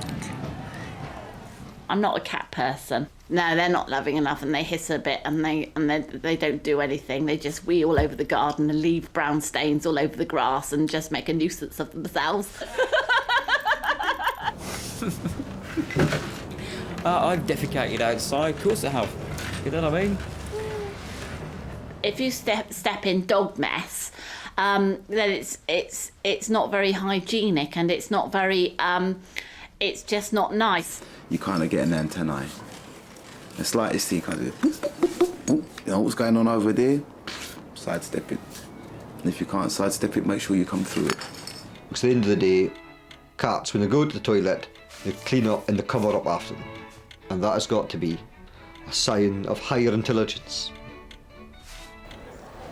That's a dirty, filthy business, and that ought to be stopped totally. I think dogs are more, for a start, I think they smell more. Whereas a cat, you can leave a cat to it. Whereas with a dog... Yeah, but if you've got a burglar coming in your house, at least a dog makes a noise. Yeah, but you could throw the cat at the burglar. That's a silly thing to say. Dogs are more interesting. That's the end of it. No, it's not the end of it. We'll just have to agree to disagree then. And I've got a lovely smile, because my mum says. So, I look good for my age too. No.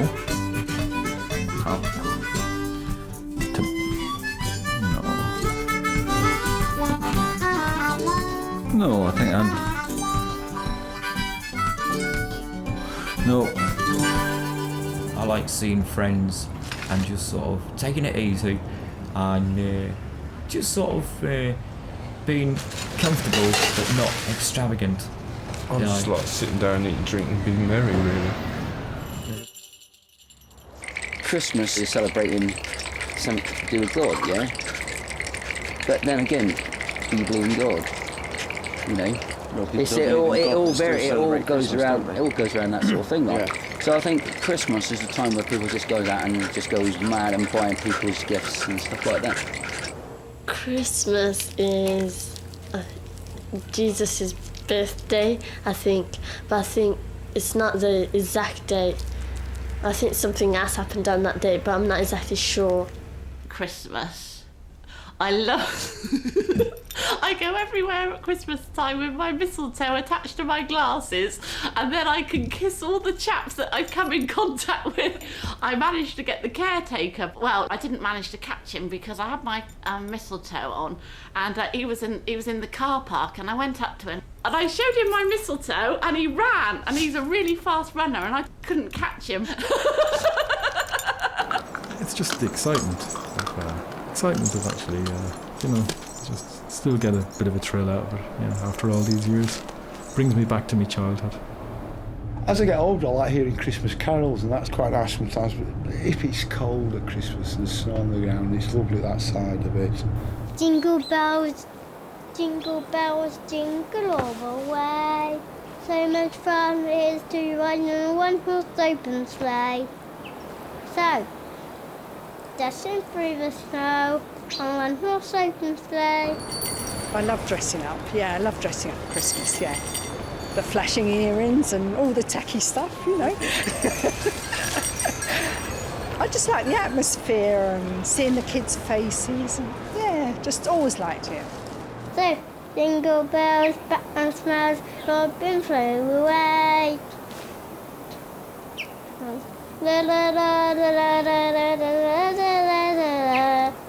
I used to love it when I was a kid, but I've been a bit busy these past couple of years, so I've not really noticed it. It's just flown by and then it's been completely gone. And the telly's so absolutely appalling. Just don't really see it go by. I feel really awful for saying that because I'm not miserable. Christmas Eve we get off early, so they'll run around all these mad places. Sometimes you get a bit jealous that everyone else is still snuggy and wrapped up in their beds and you're out there in the freezing cold, but it's got its compensations. Being appreciated, that's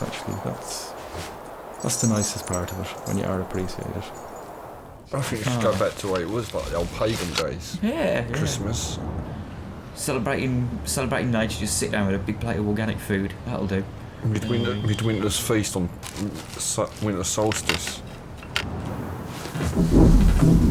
She makes a marvellous cook. She makes a big turkey or chicken. There's a variety of pork as well. Little sausages wrapped in bacon. Little prawn cocktails to start off with. I don't really enjoy a proper Christmas meal. I did used to like a nice bit of turkey and stuffing and spuds and all the vegetables, but it's just salad and spuds for me now, I'm afraid. Trifle, it's always good. I'm always starving, so that's really what Christmas, I suppose, means to us. There's always an argument, isn't there? And sometimes even the turkey ends up on the wall. I think even if you hate turkey, you've got to have it at Christmas. I think it's the law. Delicious turkey. Turkey butties, a bit of stuffing on it, you can't beat it. And a bit of cranberry sauce on mine. No, you can't beat that. I do feel I'm being pulled in all directions. they're all going to get a piece of me. And so we had the normal sort of, lunch and then sort of all sat around playing a few games. And we had this great room, because we've actually moved since, but it was a converted barn, and it was just one massive old stone barn with a snooker table in it. It turned out to be a bit of a party, which, less of the sort of family stuff, but more of the sort of, let's have a great old time. When I'm closing my eyes, I go 1 reindeer, 2 reindeer, 3 reindeer. I count them. And that's what makes me go to sleep.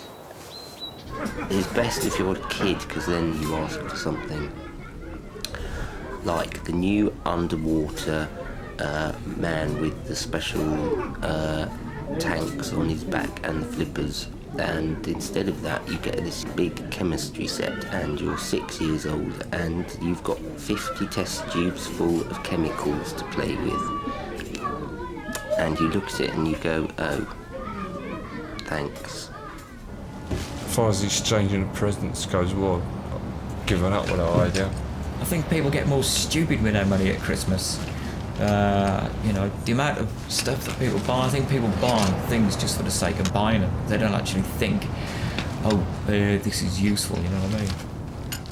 You can get like a stocking, like a selection box, but a selection stocking for pets. Well, that's different than selling your cat a card, isn't it? Because what can a cat do with a Christmas card? Yeah, I can imagine a farmer sending a card to his herd. For the cow at Christmas. Not to be confused with the wife or anything. I'm obviously not crazy enough with my presents, but one thing that I always give, and it's the best present because I was given it myself, that was the fondue set. The best present in the world. Great. Yeah. It's nice giving things. I came across an old saying. I love old sayings. They last because they're true. The grasping hand is never full. To be full, the hand has to give. The only thing I ever got given to me because I didn't want to buy it was a pair of white fronts. I think that was the only thing that ever given to me that wasn't a Christmas present. Thought I can certainly give the same for a Christmas present. I think it's tough for us. Imagine what it's like for Santa, sort of. How many billions of people does he have to deliver to? And he does it in about 4 hours. So he's a pretty cool guy. Especially for the size of him. He's a big fat belly. I don't know how he does it. Brilliant. And I had one of the most startling, not scary experience of my life. I actually bumped into, you mentioned a reindeer before, it's a deer, a reindeer, or a big animal, and I scared it, scared me, I scared it. We scared each other. Boom, completely dark apart from just a light from the stars. People probably say to you, it must be tough having to work all Christmas. That is the sort of peak time. You can use all your different skills, your comedy. Happy birthday, Santa! Happy birthday, Jesus! Happy Christmas, everybody! Well, it's Blackpool. Little stick of Blackpool Rock. Get that on George Formby, don't you? My little stick of Blackpool Rock.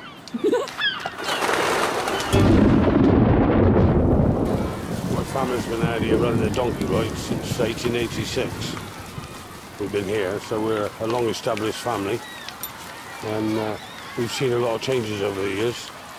We're great beach people, but not sunburning, but not sunbathing. The bottom line is we never sunbathe. The wind, if it's too strong, it's not so comfortable. It's, a bit cool. But today I've found quite pleasant, to be quite honest. Yes, rather warmer than yesterday, I thought. I think you just take potluck, don't you? A little bit of a joke, isn't it? If it rains, then we've got wet weather gear, so it doesn't really stop us. When it does rain, it clears the beach. As soon as you get some rain, there can be thousands of people along the beach. As soon as you get a drop of that rain, they're gone. Donkey rides and dodging cars and candy floss, poppy apples, they're the things that you sort of associate with British seaside resort, Yeah, indeed. My wife and I holiday annually in Cornwall or Devon. My wife actually must have sea and coast on her holiday agenda, so that over the many years, even though all our holidays have been in Britain, we've only once been to a non-coastal county, which is Shropshire. We had a fine holiday there, but the need to be near the sea nevertheless draws us back time and time again. I think the favourite beach that I do is right up there where you can see the cliffs at Scarborough, where the donkey ride. It's on the south side, on the north side. I think that's the nicest part, and Bridlington Beach. But I think the Scarborough Beach is the nicest one that I've ever been to. Yes, I think we've got a lovely beach. The only problem is obviously the sea doesn't come in very often. Usually it's only in twice a day, and it usually seems to be the wrong time of the day for holiday makers. What I love is just splashing in the waves, and it's really cold, and you just jump in the sea, swim around in there, and it's just really nice. Oh no, I wouldn't do that. No, too many germs in the sea, too many things that can make you ill and bad. Oh no, if you want to stay healthy, stay out of the sea. That's what I say. Not very good at swimming. I just sink. Don't know why that is. I do though, it's true, because people say if you lie on your back you float. Well, you don't. Well, I don't, I just sink. I do like swimming in the sea. I've always done it.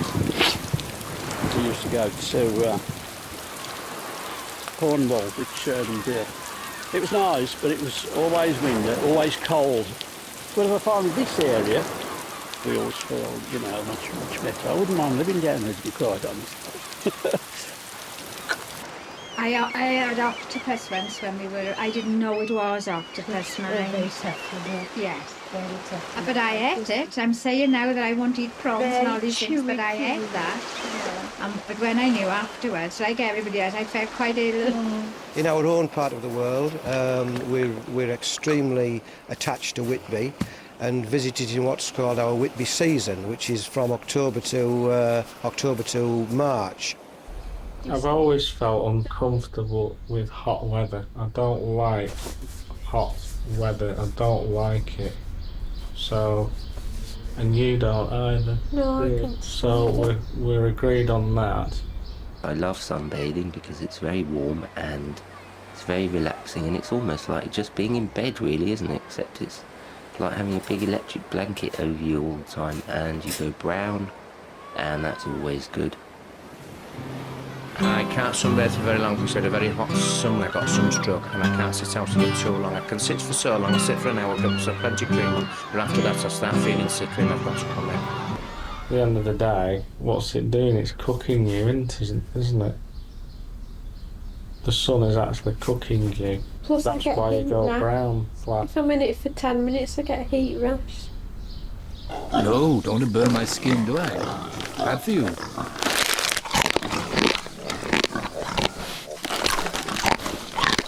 I love scrambling over rocks, being in the rock pools, and just looking for cracks and looking for mussels. Oh, the best place for rock pooling is definitely Sidmouth. Really, really, really lovely rock pools everywhere. And I was rock pooling with the little kids, and I was sort of digging around with, marvelling at nature.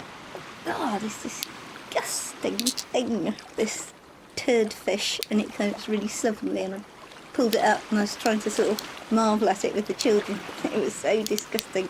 I just ended up screaming and chucking it back. Well, you notice pollution. I think they're a lot cleaner than they used to be, the beaches in this country.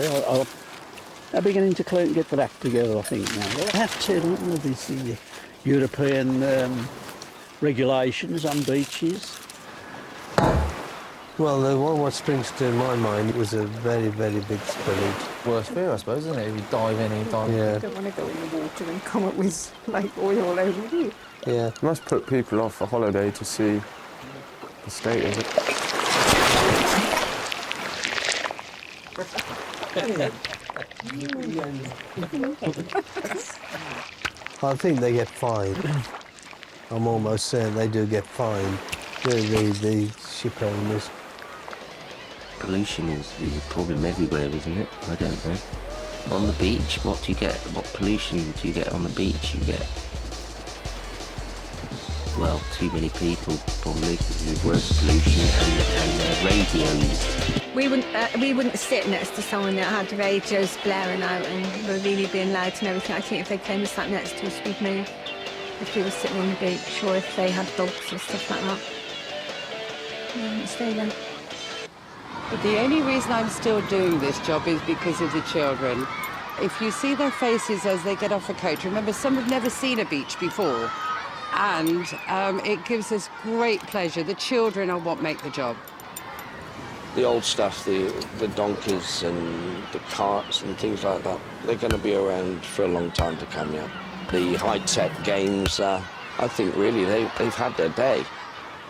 So coming back tomorrow, and hopefully swim again. Not doing well. I don't know what the forecast is for tomorrow, but if it's like this, we should be here. Okay. Nice spoken to you anyway. As to the finest holiday that I've had, I would probably say, paradoxically, that it was in the Lake District during the foot and mouth epidemic. My ideal British holiday, I'd probably like a weekend sit and bake myself living by the sea. Don't want to fight this day. The Royal Marines is here, and then there's the parading of the hounds, parading of the sheep, cattle, horses, all right, and pigs as well. Yeah, so that's that. Yeah.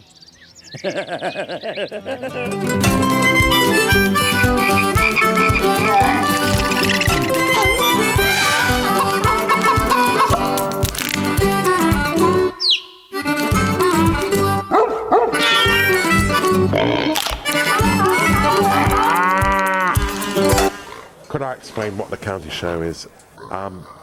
The county show is a social occasion for people who live in the countryside. They bring their best farm animals to the show to compete with each other. And it's generally a big social occasion where people meet together and they go and have a look and chat. It's all good fun, really. Well, we're very fond of the Bath and West because they always make you welcome, and here you get free straw for the cattle, and everybody is helpful, and you get paid for the milk here, which you don't at some shows, and it's nice to meet your friends. I wouldn't say it's a great social side to rabbits. Well, no. You do meet a lot of... meet a lot of people. We're all friends because we're in the same club. Yes, yeah. Yeah. Well, I've been involved since I was 3 or 4. My parents were both very horsey. I'm planning to go totty hunting a bit later, but I gotta run. Well, that's after I've jumped my class, because otherwise I'll run out of time. I'll get in trouble by the parents because I haven't done my job properly, but plenty of time for everything. Things have changed a terrific amount. Yeah, they really have. You know, things were a lot slower, and there wasn't the rush and tear that there is today. There wasn't, you know, and... Well, donkeys are so intelligent. A lot of people don't think they are, but donkeys are so intelligent, it's unbelievable. They're almost as intelligent, I would say, as a dog. We've got one donkey that came from the middle of London. That got too much for his owner. We've got another donkey that came from Ross-on-Wye. We've got another donkey that's came in with another donkey, and then we've got another donkey that came with a little donkey that we've got. Anybody standing there like you hasn't the faintest idea what we're talking about. It's all it's a word. the word. No. Other people wouldn't understand what we're talking about. They wouldn't. To watch the eggs being judged, people say, "How would you judge an egg?" But to some people, eggs are so important, and to get them just right, other people just eat them on breakfast. No. My main reason for being competitive is because I know the more I win, the more girlfriends I'll have. And the more girlfriends I have, probably the more I'll win, because the more support I'll get, just as I go in a big pressure class. So the idea is to keep winning and keep gaining lots of girlfriends at these shows. So first prize goes to number 116, Bowsdown Alpacas, Oxfordshire. The judge we've got today is from Peru, Dr. Julio Sumar, and he is one of the best regarded judges in the world, and he's come here especially from Peru to judge today. Only I think he's going to be here till midnight at this rate, so... You're all in a line and the judge is walking up and down behind you and then walks up and down in front of you, and then he moves up and he pats or slaps on the back of the animal that's the winner, and that animal moves forward. So you're there and he moves towards you. This is it. And then the bucker turns and goes up the other way, and then he comes back. And it's a terrific feeling when he slaps and then the crowd all applaud. And it's great feeling. Oh yeah, it's like a drug. It's like you've had a large scotch suddenly, and then you go on to having a whole bottle, and you keep coming back for more, and you want more, and when you get more, you want more, and you feel quite elated afterwards and really excited. Yeah, it's really good. I think you could say that show me a good loser and I'll show you a loser.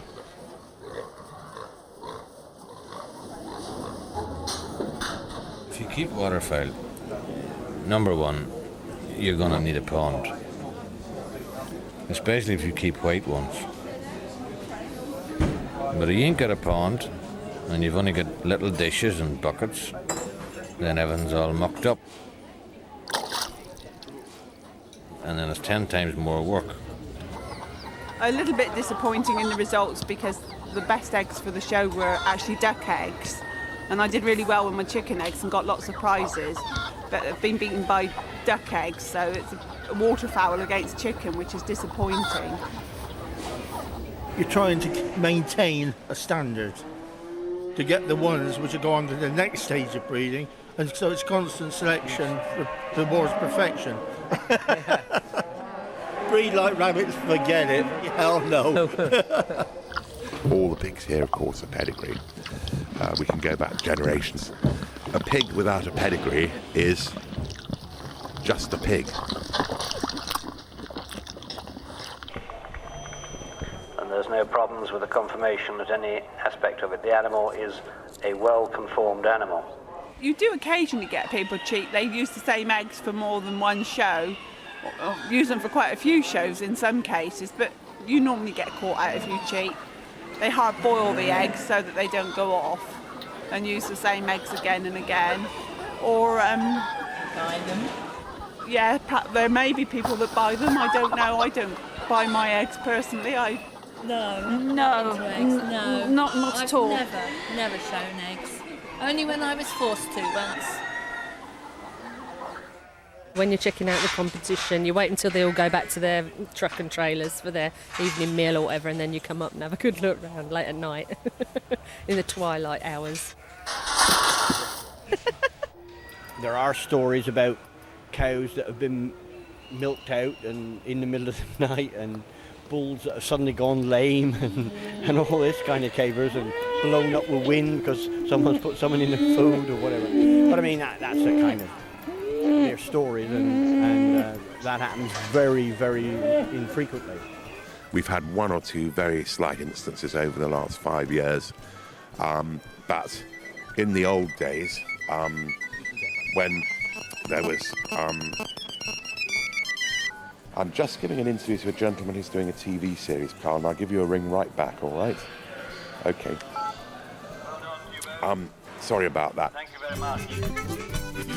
I don't think they'll ever die out. It may do in time, but because really, when you've got animals, little ones like to come and see it all the time. They always want to see a pig or a sheep or or a rabbit. Oh, that's all I'm going to tell you anyway. If you want to know any bloody more words, sort that out yourself.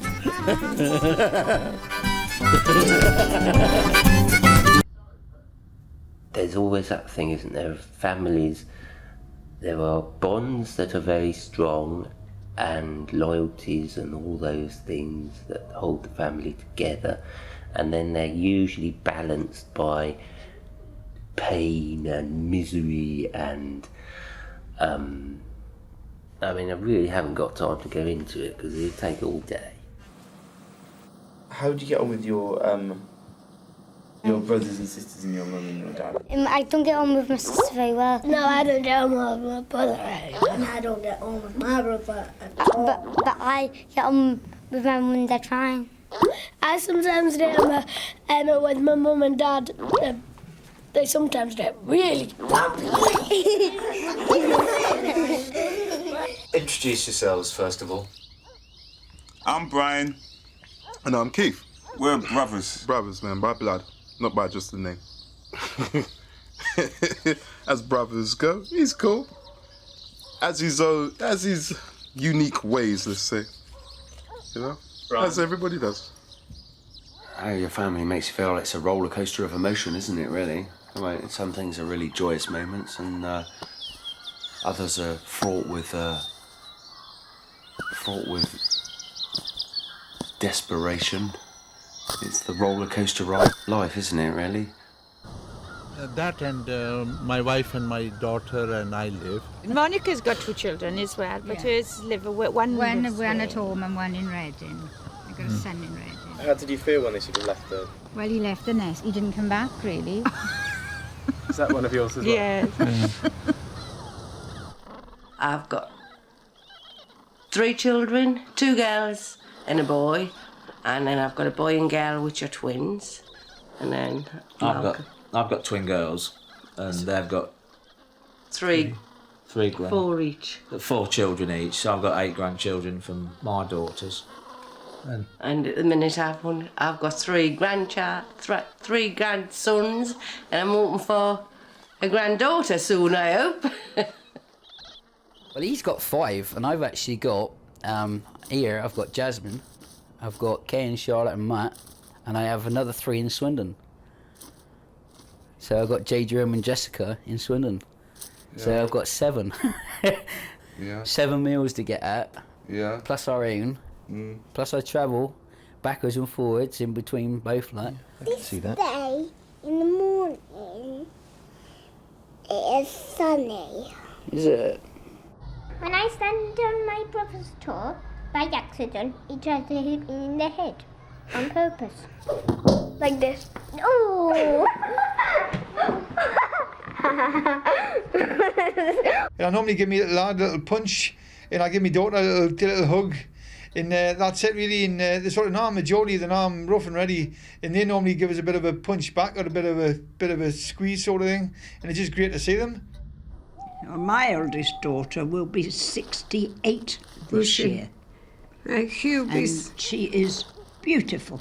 Is she? Still beautiful. Oh, good. Yeah. Well, every child is beautiful to their mother. Oh, no. I've got 3. I wouldn't say they're all beautiful. Oh. You can't tell what your children will look like when they're inside there, can you? I mean, what's going to come out? Well, you know there's going to be a bit of you and a bit of her, and you hope what comes out is going to be the best bits of you and the best bits of her. And if they could only come out showing the best bits of both of you, then they'd be better than you, wouldn't they? That's what we want. We want all our children to be better than what we are now. So how many chicks have you hatched then, do you think, over the years? Hundreds and hundreds. Hundreds, haven't we? And they must be so tiny. It's amazing. Well, no, that's huge. I was so surprised, yes. I mean, the eggs was about so. And it came out huge. Wow. You just collect them, don't and you? once you start, yes, more appears and more you get. When the baby was born, I looked at the baby, and it was all wrinkly and old looking. And I thought, ooh, what is that? My son's diabetic, and one day he gets highs and lows, and one day he was really depressed with his diabetes, and he kept saying to me and my wife, how come I'm diabetic, my sister's not? So I tried to cheer him up. I says, well, you know what it is? I says, I'll swap you any time you want. I'll have your diabetes and you can have my Geordie accent. And you know what he said? He says, no. He said, I'd rather be diabetic than have a Geordie accent. I said, what? You're joking, yeah? I said, well, it's great, isn't it? It's great. He's very intelligent. He knows everything you're telling him. That's what I like mostly about him. You can tell him to go to his bowl and he'll go and he'll pick out a treat himself and he'll wander off and he'll eat it. And whatever you tell him, he'll understand sometimes better than a human. And he never ever does it on the pavement. Oh, go for that. I say I do. Twinkle little star. Yeah, you know that song, do you? Black sheep. No, what's the other one? Twinkle little what? Hide your any wall. What's that big thing in the sky? Yes, sir. 3 back 4. 1 for the You night. can't shut her up when she gets going. 1 for the day. They just show that they love you. It's like all of them, isn't it? They all got characters and they all show that, well, they rely on you to look after them, obviously. And I only got to say, come on bedtime, and they'll come and they'll follow me. They go for walks. Yes, walk around the fields, walk, they just follow me. I've been very lucky to have children. Well, so many. 2 husbands you've had, haven't you? Or 3? 4 children. How many husbands? Oh, that's not the point. Nobody asked me how many husbands. Yes, you but will bring that up, which is Add all very the children wrong. to one No. husband. That's a subject that is private. Ah. No. I've only had 2. Oh, you've had 2? Well, I've only... Children. Oh, I thought you said husbands. No, then. no. I couldn't have a better dad. I couldn't look up to anybody. I couldn't see anybody telling me how to live my life any better than the way my dad did. And I hope I can be just as good to my own children. I try, but I don't think I can be. I don't think anybody could be as good as my dad. Oh, my dad's my hero, without a doubt, definitely.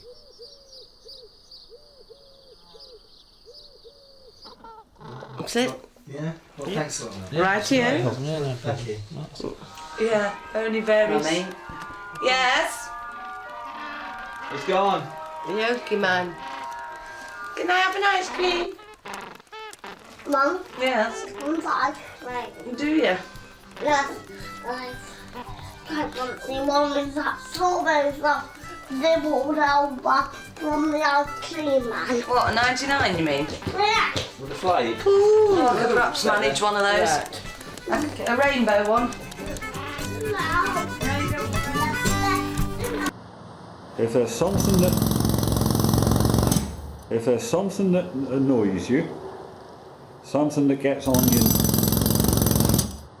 your nerves, something that is the one thing that sets you off, that is a pet hate.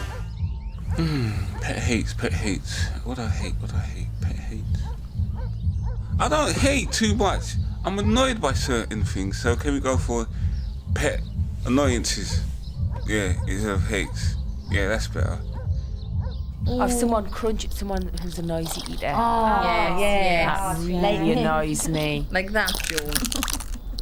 Yes, like that. Oh, That's annoying. The pair of these are annoying. Very nice, though. Please, you enjoyed it? Yes, it was. Yes. Very nice. At the expense of our ears. Frustrating the life out of her. I burst a couple of blood vessels there. I don't like that Yes, at all. Joan, that's a pet hate. I already Doing got it plenty. again? Yeah, annoyances. Annoyances. Yeah, what annoys you? You. Okay, fine. I think that wraps up that question. Can we move on to the next one now? No, let's elaborate. Let's find out why I find you annoying. It is very self-righteous, actually. No. You No, are. I'm not You always having think that. you're right. No, I like no. to get the last word. No, that's not right. Well, I think you do think you're right. No, I've changed a lot. But there you're doing it now. saying I'm wrong, so you're right. Well, I'm hardly going to say, oh yes, I am self-righteous. Not in a horrible way, though. Oh, what's a nice way of being I self-righteous? don't know, it's just you. I'm just used to you being like that. Right. Self-righteous? No. No. What do you think about speed cameras? Eating? Speed cameras. Sorry. Speed cameras. Nope. Don't get it. Do you know what speed cameras are? Cucumbers. I don't drive myself, but if everybody obeyed the rules, the traffic would go much better and everybody would get there quicker. Like on the motorways, this happened travelling back from Snowdon. We were sticking to the rules and regulations of 40 miles per hour and there were still cars coming past and I was shouting and cheering to the speed camera saying, get that one, get that one. Speed cameras. Bees, honey. No, speed cameras. You know, to catch cars if they go. Yeah, speed cameras.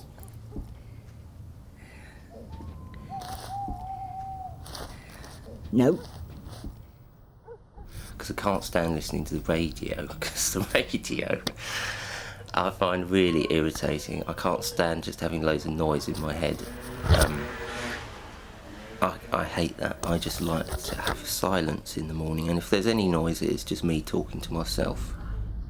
Sometimes when you're talking, I feel I'm coming in a bit too quick before you finish the sentence, and I'm thinking, We all do that. I shouldn't have done And that. the other thing is, And I find I need myself for saying doing the words it. for you. Say the words. Yeah. Yeah, I don't like people breathing down my neck. No, I don't like anybody breathing down my neck. And it makes the hairs on my back of my neck stand up if I can feel somebody breathing down my neck. Get back. Drunk people. I hate them. They behave like a gang of wild animals who are not animals. They're loud, they shout, birds fly off. They're singing hip-hop song that doesn't make sense to anybody. And they're wearing these white trainers and walking like orangutans normally, yeah? The hands is forward, the bend, and they're going like... It's just like if you're driving down the motorway, now they sling bleeding coke cans out the window at 60 and 70 mile an hour. Do they? Yeah, that's happened to me 2 or 3 times in the last couple of months. All of a sudden some practice slings a coke can out the window and it goes bouncing along and goes past your window about 70 mile an hour. And hope as you're driving along that the thing don't bounce on your motor, innit? Because you end up with dents everywhere. You end up with hammer finish. Hammer finish motor. The best thing you can do is leave traces of poo in the way, because they're actually not looking at all on the ground, they're looking at the girls around them. They step on it, they walk with it, then starting to smell. So they blame each other and they look at the sole of the shoes and that's it. They've been hit by us. It showed them that you can be dangerous, but in a smelly way. This is a funny question. What do you think your most unappealing habit is, both of you? Energetic. Unappealing habit. Unassuming habits. Unappealing. I've no Sort of idea. nasty habits. If you've got any bad habits. None. None. Oh, no, we haven't any bad habits. No. Bad habits. When people say something, I pretend I haven't heard them, so they repeat it again. That's a bad What habit. for? Just do it. Dave's got some bad habits. He goes like that with his jaw. Really annoys me. Like, Oh, Dougie does this? I mean, what good's that, anybody? well, I don't know what Dave does. It's as if like his jaw's locked and he has to go. God. My habit is, and this I has do been that. explained to me by my children as well. Yeah, this has been When I explained to me say- by my children. When I say a joke, I go on to Explain it. What's that? somebody's flushed the toilet upstairs. I have a few bad habits. I tend to scratch a lot, and I also, unknowing to me, I tend to pass wind a lot when I'm in public, but that doesn't really worry me because you've got to pass wind or you might blow up. What's that mean? Bad smells. Yeah, that's natural, isn't it? Not that much, isn't natural. You've got that many bad habits. I don't know if we've got all evening to discuss them. I don't think I have I? Hey? What bad habits have I got? Pardon you. Pardon me. Well, you can't not do it, can you? It's not like biting your nails, which you just do. You don't have to force it so much. Don't force it, just... You do. Like that. It's not true.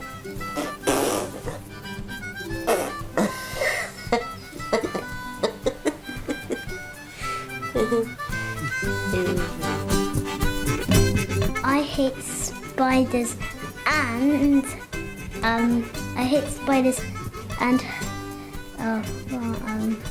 spiders and spiders. As I say, I think we're being used by people.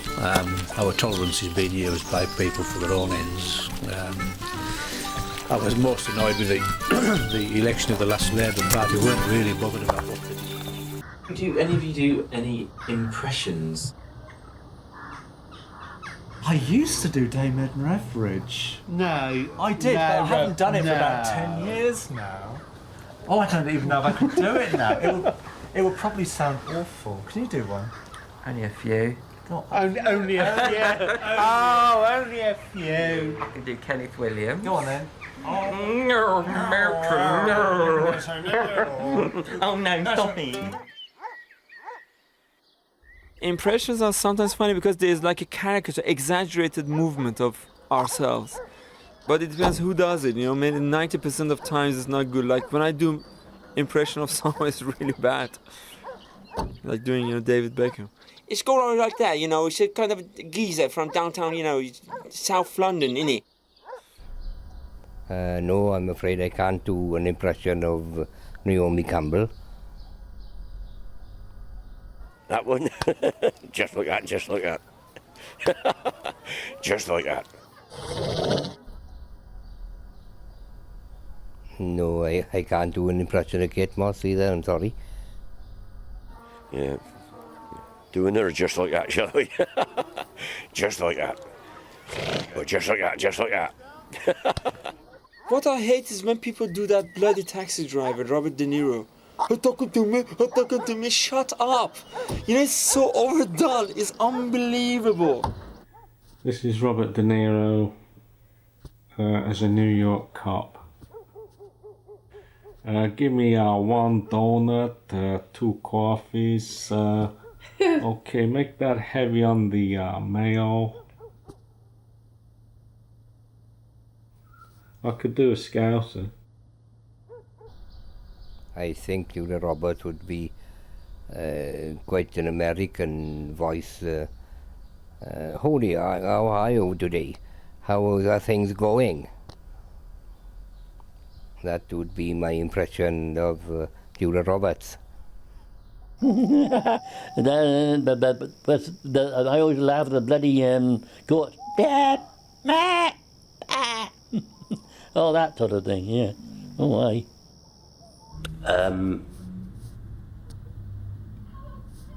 Kippers, they're good, and I think they sound like this.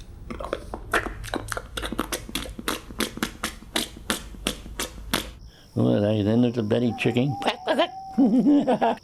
Chicken is one of my best. I don't know why I'm so good at doing it, and I ain't bragging now, but I just am good at doing that chicken noise. And it goes like this.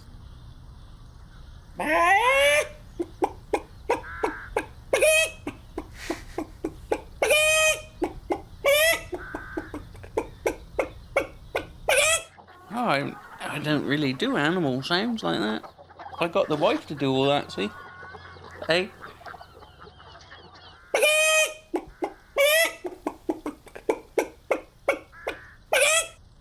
Come on, have a go. Do a goldfish. A what? Do one of they, I suppose. As long as you don't think you're kissing me like that, there's another thing coming.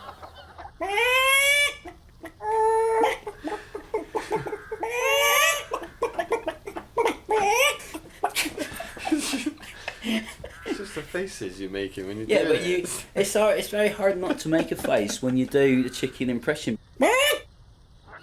I do a pig.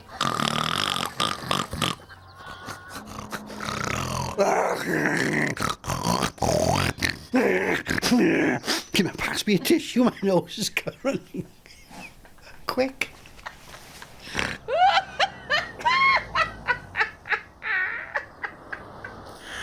Flamingo. A cockatoo. A cockatoo. I cockatoo they or have a cockatoo. a cockatoo or a cockatiel? What's the difference? A cockatoo. It's a one's a Animal man, one's a Magic. woman. What was the guy called? Johnny Morris. Johnny Morris. Yeah, Oh, I used to remember that. Oh, he was Johnny good. Morris. Is that the Well, that was used a to do all the impressions. Was that a cockatoo? Or cockatiel. I don't know what Cockatoo the or difference is then. cockatiel? Cockatiel. Cockatoo. It wasn't. It was cockatoo, man. It was a cockatoo. We're going for cockatoo on that one. Cockatoo. Or a Yeah, cockatiel. I'll go along that line. Cockatiel. Starling. Oh, well, Hey. you never Oh, know. I nearly said it's Distant starling. relation. Did you? No one likes Did you? starlings. It's a cousin twice I don't removed. like starlings. Nobody likes them. Do cuckoo. Cuckoo. Cuckoo. I do one of them. Cuckoo. Cuckoo. Can you do a cuckoo? Cuckoo. Cuckoo. I never really tried animal sounds, have you? Cuckoo. Cuckoo. Why do people do impressions? Just Well, perhaps some people got a gift for doing Gift it, for and doing they it. They see. They find it Clever, strange things to strange, yes. do an impression of somebody so And I think that they can copy it the so public well. think it funny. It's funny, isn't yeah. it? That's why. I think I used to be able to Yeah, because, I mean... like impersonate people. I'm just trying to think who the hell it was because I can't remember. Try doing that now. As long as it ain't too long.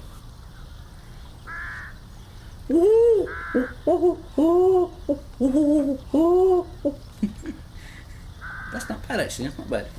But owls don't do that.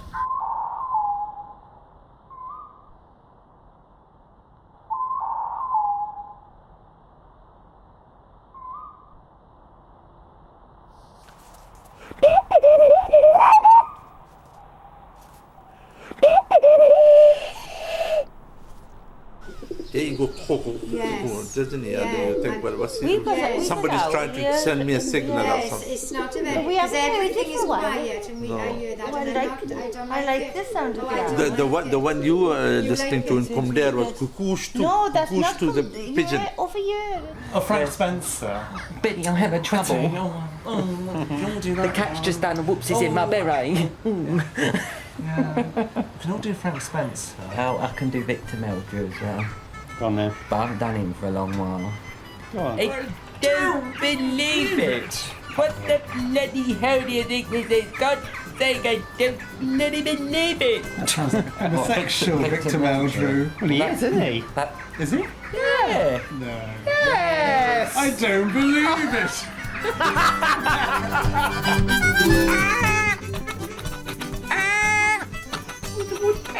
The neighbour's going to say them poor things have gone. They've gone round the It's a bend. good thing There'll be an ambulance arriving. So they're taking us away. His impressions are sometimes quite cruel, don't like him.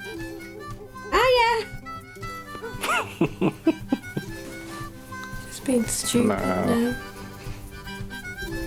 That won't be used on the thing, will it?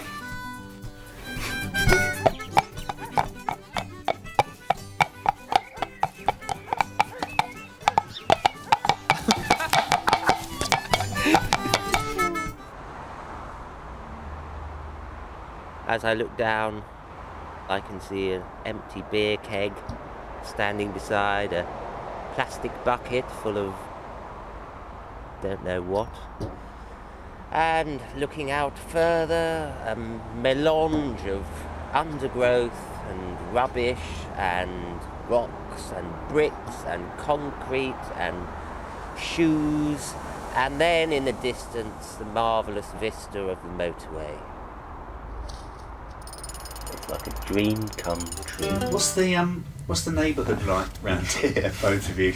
Down in the ghetto, that's where the life is so cold. We don't live in the ghetto. It's an inner city we live in. It's an urban redevelopment scheme. The council really wants to know. Urban. You know what I mean? Remember, state the word. This is one of the best neighbourhoods you could live. The way it's handed to the centre of town, also to the local village at Stockton Heath. So I just love living here. I have done since the first day we moved in, especially because of the people who live around here. But that's, forget that bit. I know it's not mine. It's beyond my wildest dreams because it's really upmarket.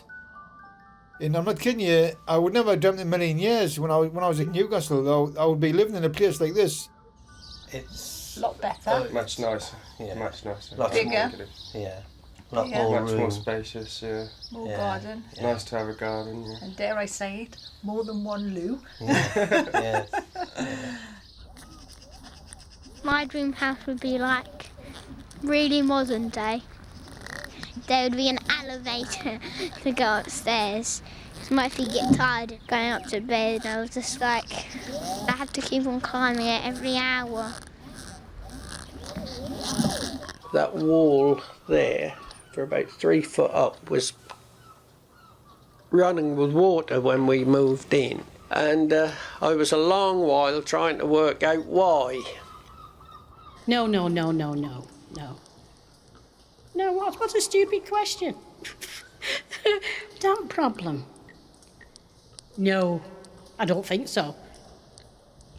What do you mean by that, kind sir? What do you mean, substance? Substance? What's the substance? Subsidence. Subsidence. Subsidence. Subsidence. Yeah.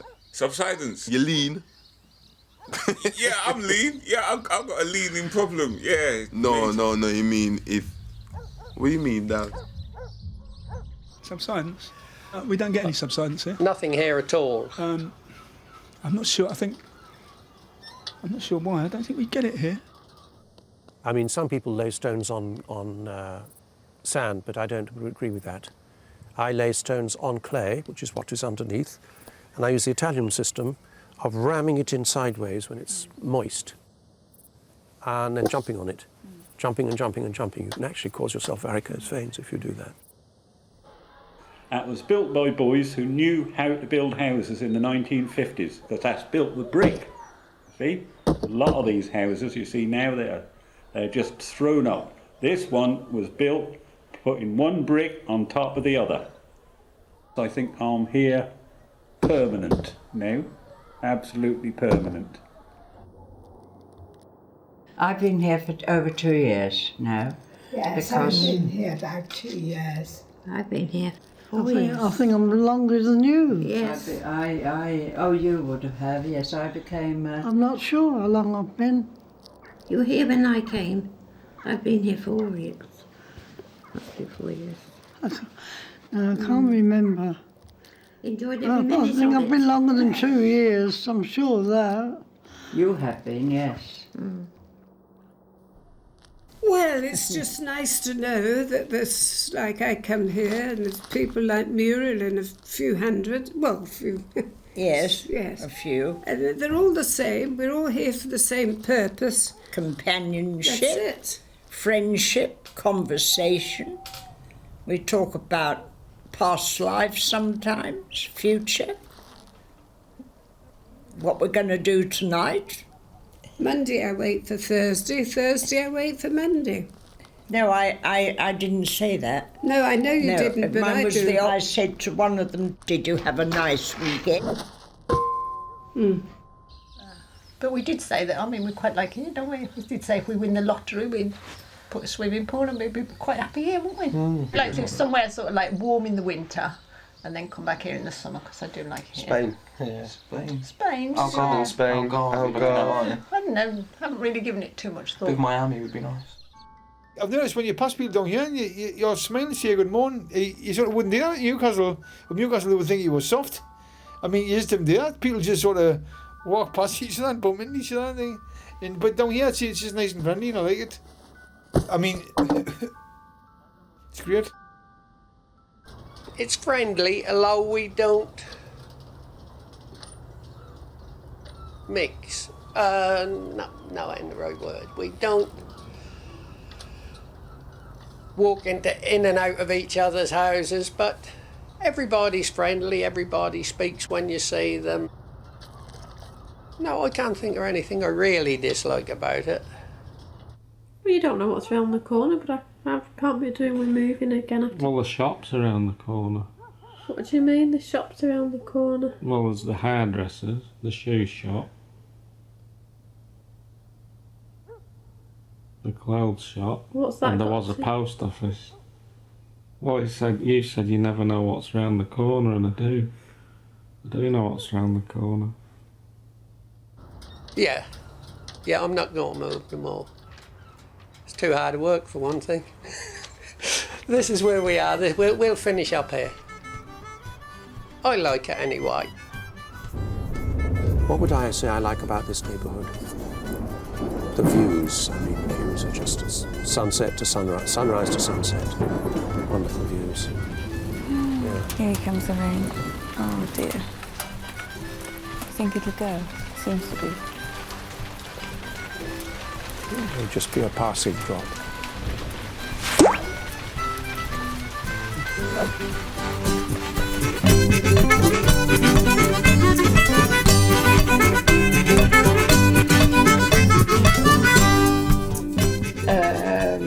With the bedroom with a big leak in the roof. No. Which we don't know where it's coming from because nobody's bothered to look.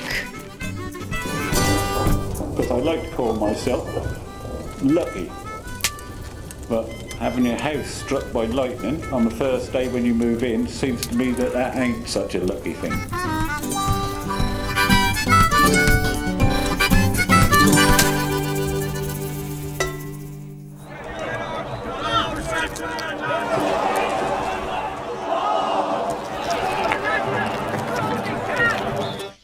Who would win the 100 metres?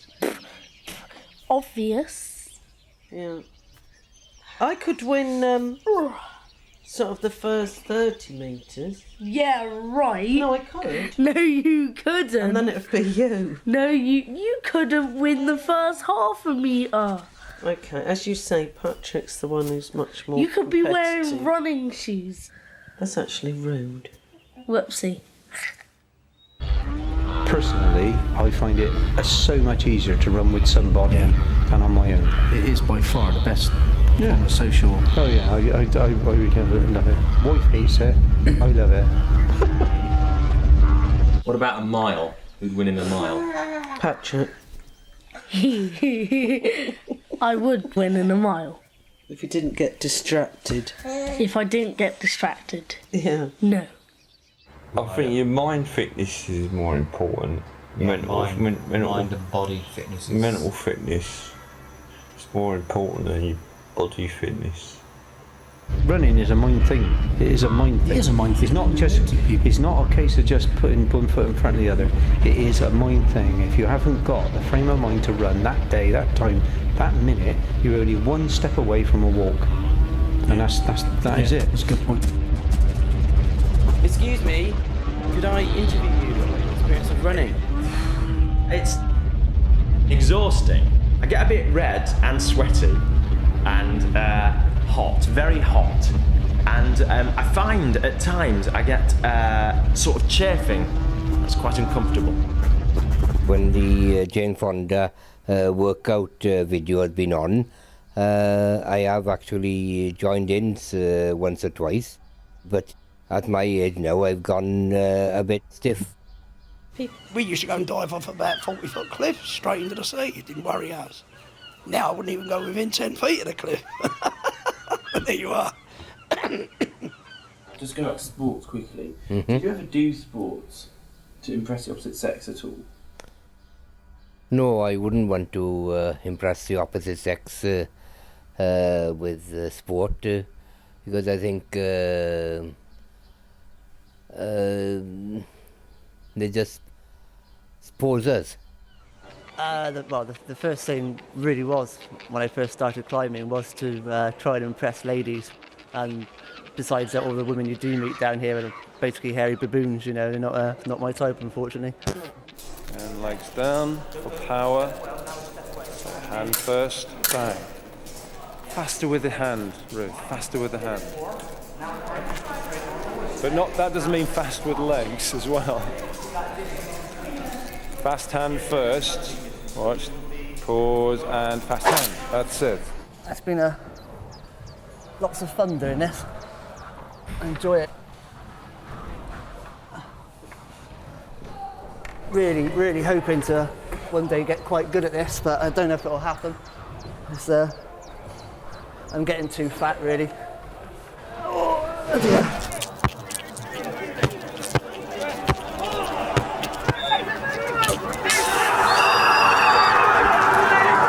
When you're getting swinged through the air, like you don't know where you're at and you're trying to like find where you are, but he's got complete control of your body. Yeah, that move is really painful on your socket of your shoulder because he really pulls at it, and when you land, it's painful on your. Okay. Yeah. When he lands on the floor, so I still got control of him. You feel a bit like dizzy afterwards. I went fly fishing once. I caught a 7-pound blue bottle. I tried it, but I got bored. Just sat there waiting for something to happen. Nothing. A bit more. I'd like a bit more activity, like than fishing.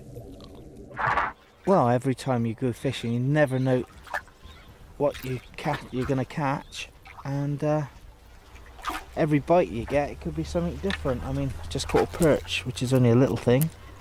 Spiky perch. Good. A few more. Distance. Fast feet. Keep the distance nicely. Good. Change direction. Good. Holding blades as well. Legs down for power. Low line parry. Set team. Riposte. Cease riposte. Cart riposte. Fast hand. Parry, parry, parry, parry, parry, parry, parry, parry. Nice hit. We can get to some interesting places doing this. Most people don't get to see these places, but which is good. It gets you away from other people into the great outdoors. Oh, right, okay. It's just a long reach and see if I can get to the top. Ooh. Okay then, see what we can do this time. Oh. Well, there's been a few times I've fished with one where I haven't had any bites all day. For a couple of times I've been you against the fish, basically. But today's been good, which is very unusual because it's been so cold. But obviously they're hungry. Hands are getting sweaty already. Getting high as well.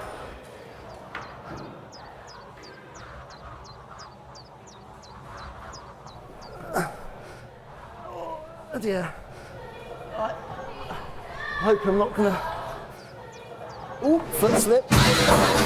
Sometimes I'm competitive and sometimes I'm not, but quite a lot I do quite like to be on the side that wins, but if I'm not, I'm just cool with it, sort of thing. Well, you're getting better. Yeah, I'm getting better. At the moment, I think I'm cool with losing. You just describe what move you're going to do and Okay. then do it. And then tell me where to, because I don't want to get in the way. So. Okay, there's well, he's gonna land over there, so be careful. Go back. Extending him. Hold on, tight. Okay. The last game I played with you, you weren't very happy that you lost. Yeah, and that was quite a long time ago. Well, you didn't take it well that you'd lost. I didn't take it that well, but I took it all right.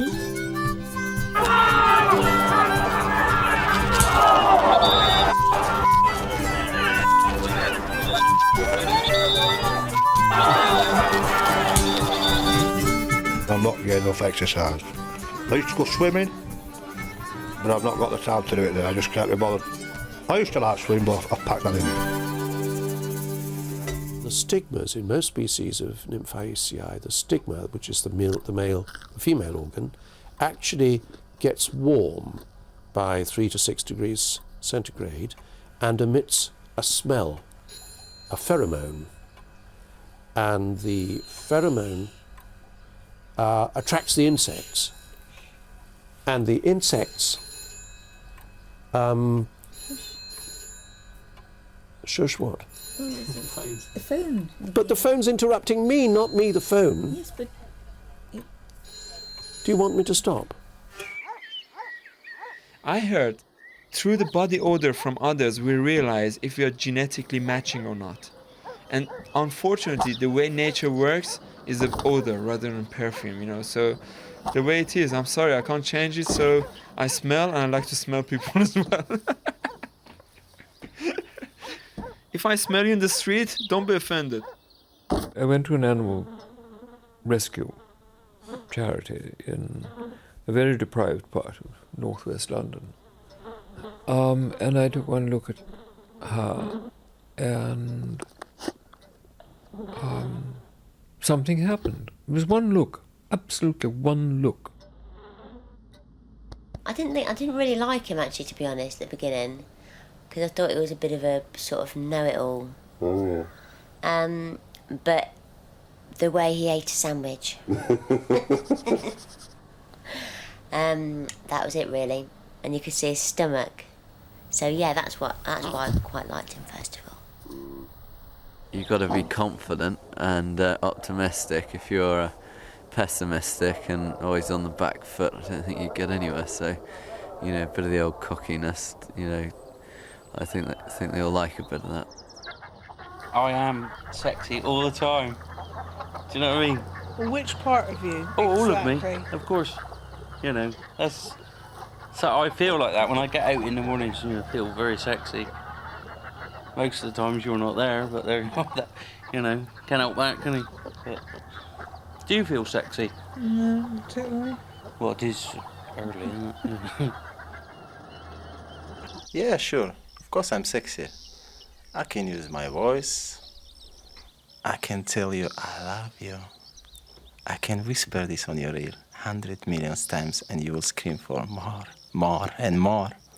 I have a great smile, which you will never find anywhere else in this world. It sounds corny now, but you used to always get the same chat line I say. You know what it is? You know the best part of your body? It's a bit in between the top of your head and the bottom of your feet. All of you. I say, you're lovely. I said, I've seen some lovely lasses in my time, but I said, but you must have been right ahead of the queue in the audition with the good looks. But when I was saying all these things, I had my fingers crossed. Biggest turn on for me. Lovely bottoms. They must have a nice bottom. I don't know what it is. Not too bothered about the front bit, but the bottom bit I do quite like.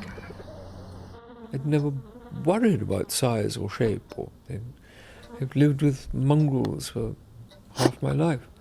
And suddenly here was I, head over heels, in love, or what? It's lovely being in love. It makes you all twinkly and it makes you all happy, and sometimes I can't think straight, do you know what I mean? Because I'm thinking of him.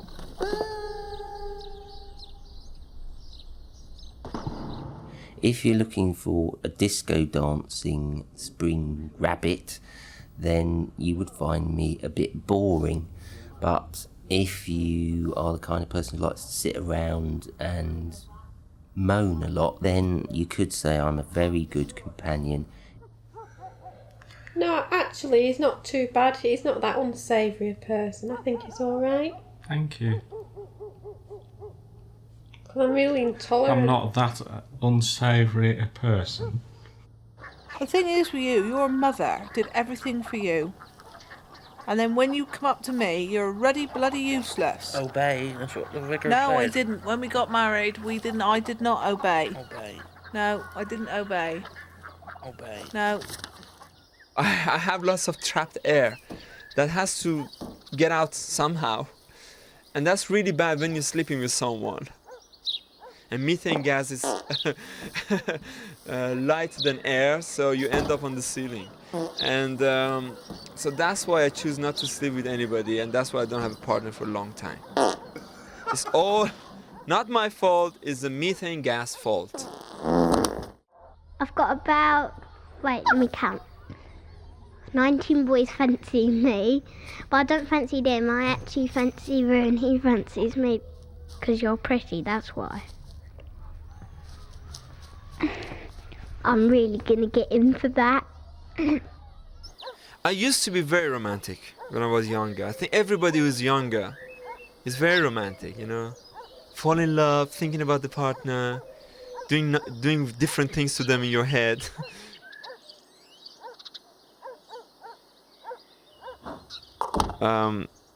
Romantic? No, not really. Yeah, you No, are. I'm not. Don't be You nonsense. are. Really, really, Nonsense. No, I don't think so. I think you are. You're very thoughtful. You are. You never said that before. Oh, I'm not on tape then, am I? Yeah, no, I'm a little bit romantic. I like to Romanticise? lavish gifts upon my my wife, and I do like to treat her to things that I know that she likes. Trip down Tesco's. Trip down Tesco's. Yeah. She loves all that stuff. What about me? Are you romantic? You tell me. No, you're not. Aren't I? No. I am. No, you're not. You're just saying it now. No, you're not. I'm not. I am actually. I do believe in love at first sight, but I'm not saying it does anyone any good. What happens after that? That's as much as I'm saying. There you go. We've got 3, you see, but there's one I can never remember her name. She does a lot of riding. I'm trying to think of a flipping name now. What's she called? Well, let's just call her Rosie for today. Yeah, Rosie. Good old Rosie. I pulled a muscle.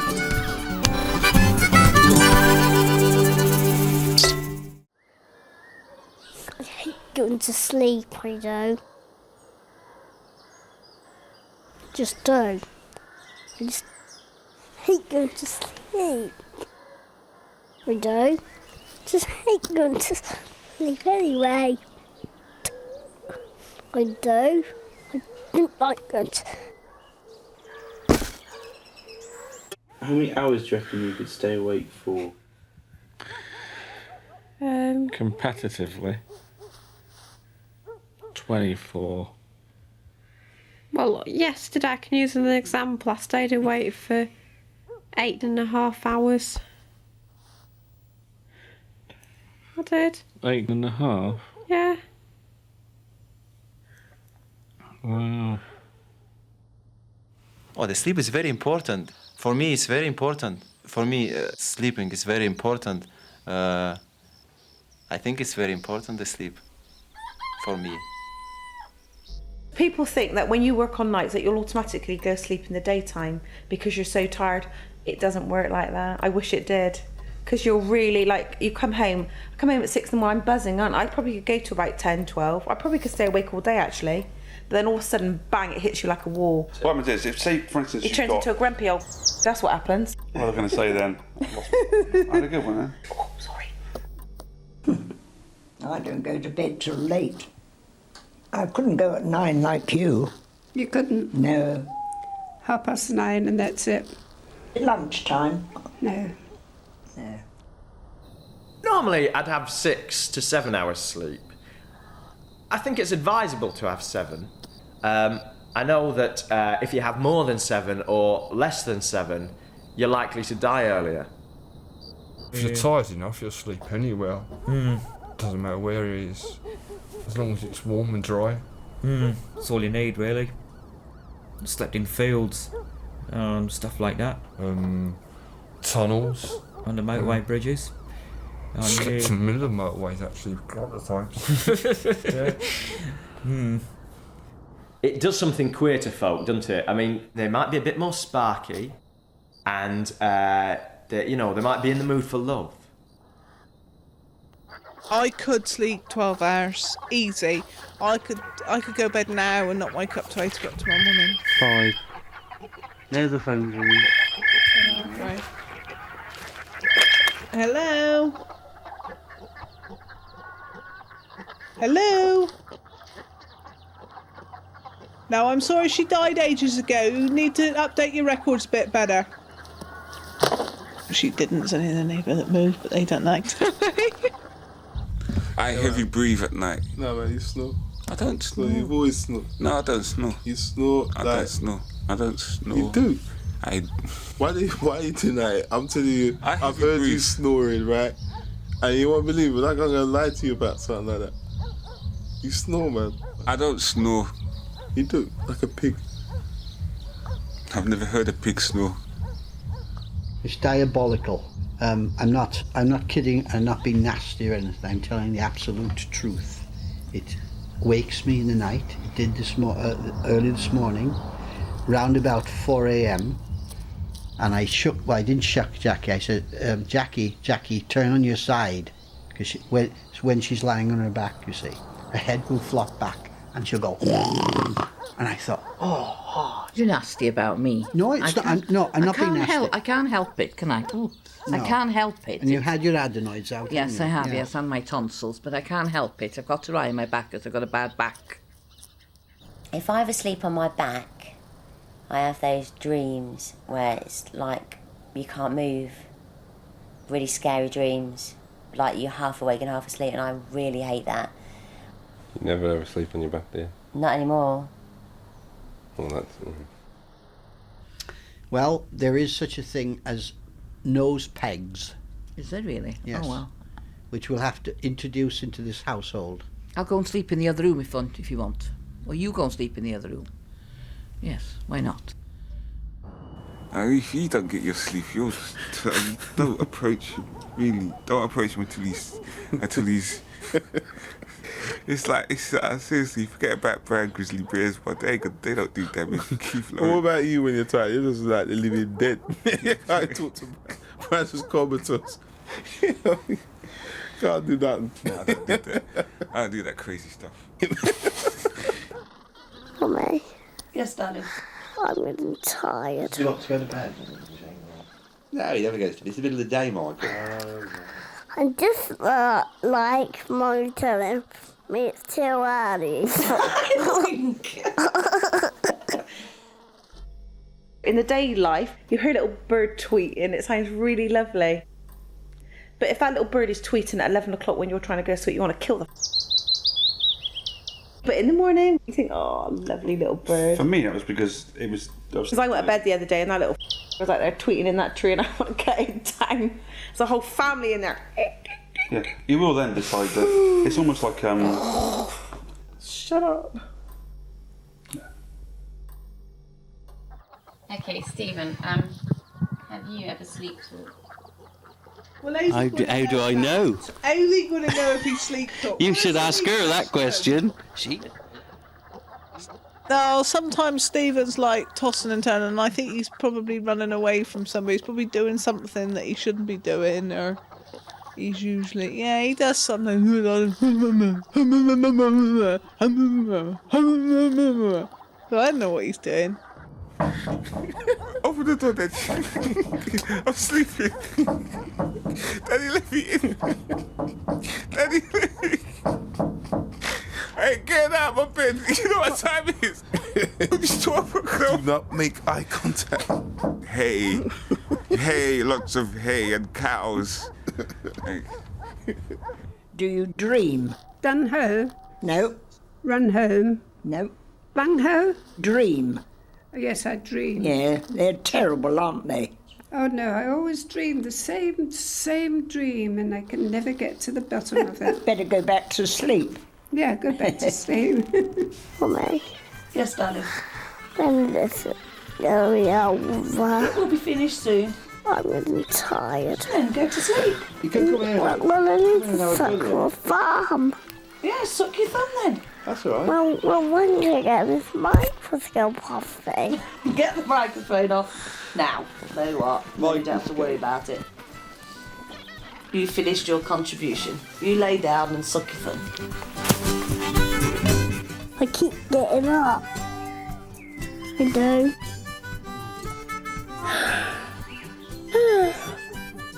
I'm tired. I should have went to bed. I just hate going to sleep.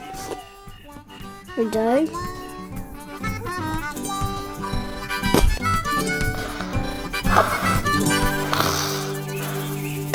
I was wondering what you think about communication. Communication?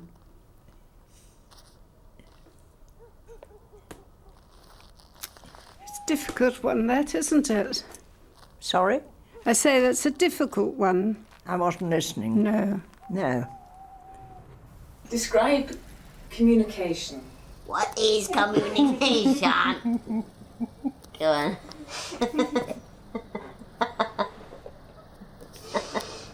Hey, that's a start, Spice. We do speak the language of it. You got the easy bit. Let's do the question again. I remember the question. I mean, the only thing that you can say about me is I speak lots and lots and lots and lots and lots and lots, and sometimes you can see this in the face of the people that are around that I don't let them speak now. You're Australian, not Australian, I know. No, what a Russian or a French, I don't know what he was, I think. He come from a bloody broad, but he said a job of what he's bloody talking about half of the time, but he could speak a little bit of Asian, but not a bloody lot.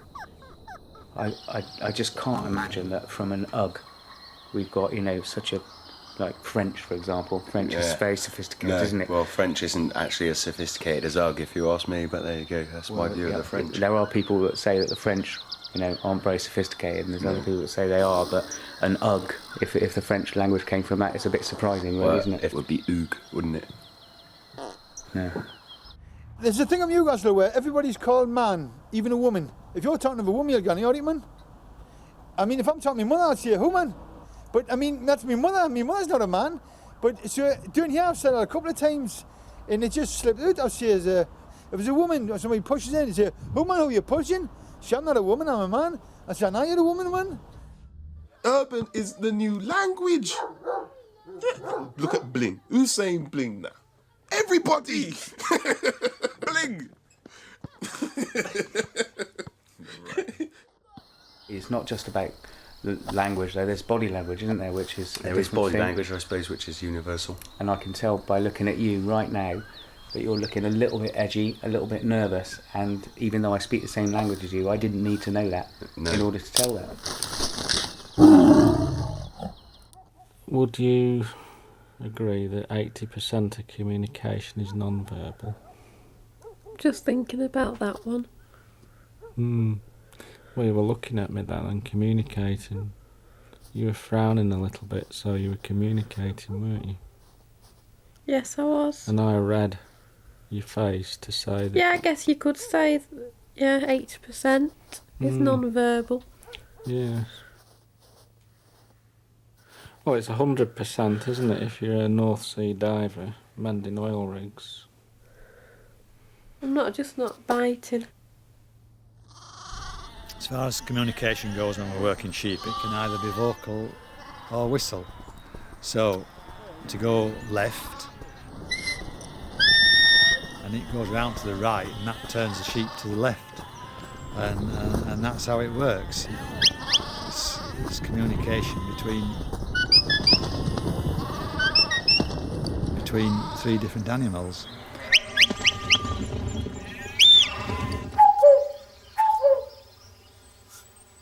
Now that's a cuckoo. That's a cuckoo that you can call a cuckoo in with that. That does that call twice, and then you have to wait, and the cuckoo that will reply back to you, and then you do it again twice, and that will bring the cuckoo all the way as close as you want. That you can call them in, and then of course you shoot them. You know when a donkey's unhappy. If a donkey's bad-tempered, it will lay its ears right down like that. Bad-tempered. When they're happy, their ears are usually up or slightly forward like that. But if they're laid right down like that and they're swishing their tail like she is now, that's showing aggression. But their ears have got to be down. right flat on their body to show aggression. But normally they're straight up again, like hers, look. They're straight up. Or just flop tape to the side, like that. They flop them out to the side. You take her up.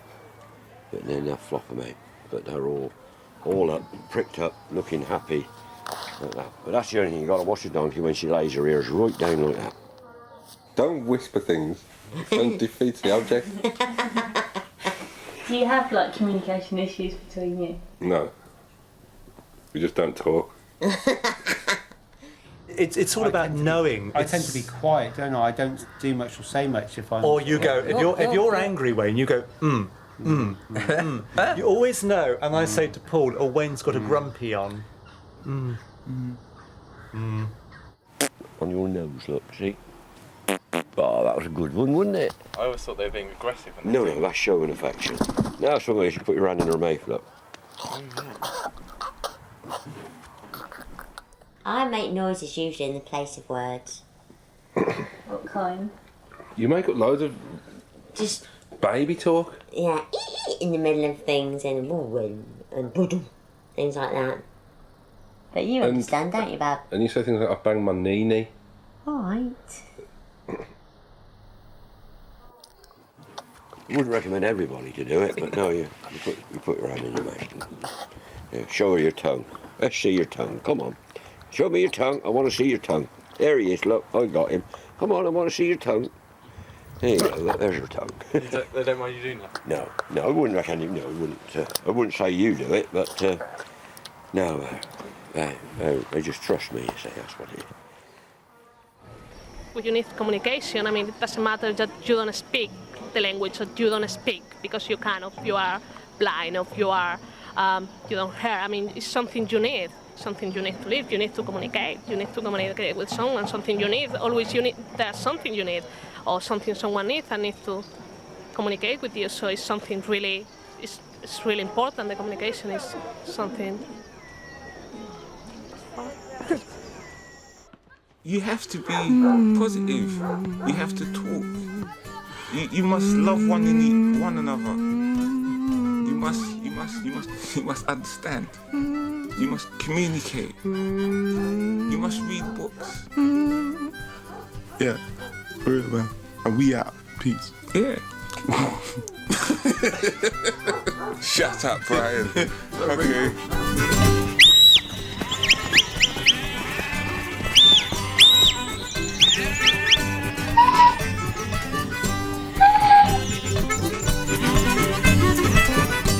I've been like that. I've been cut like some people cut me like that. And you know, how are you speaking to Benny Fat? And didn't so you talking too loud today? I can't hear what you've been talking about. Then you got the trouble. I should turn around and you must be bloody deaf then.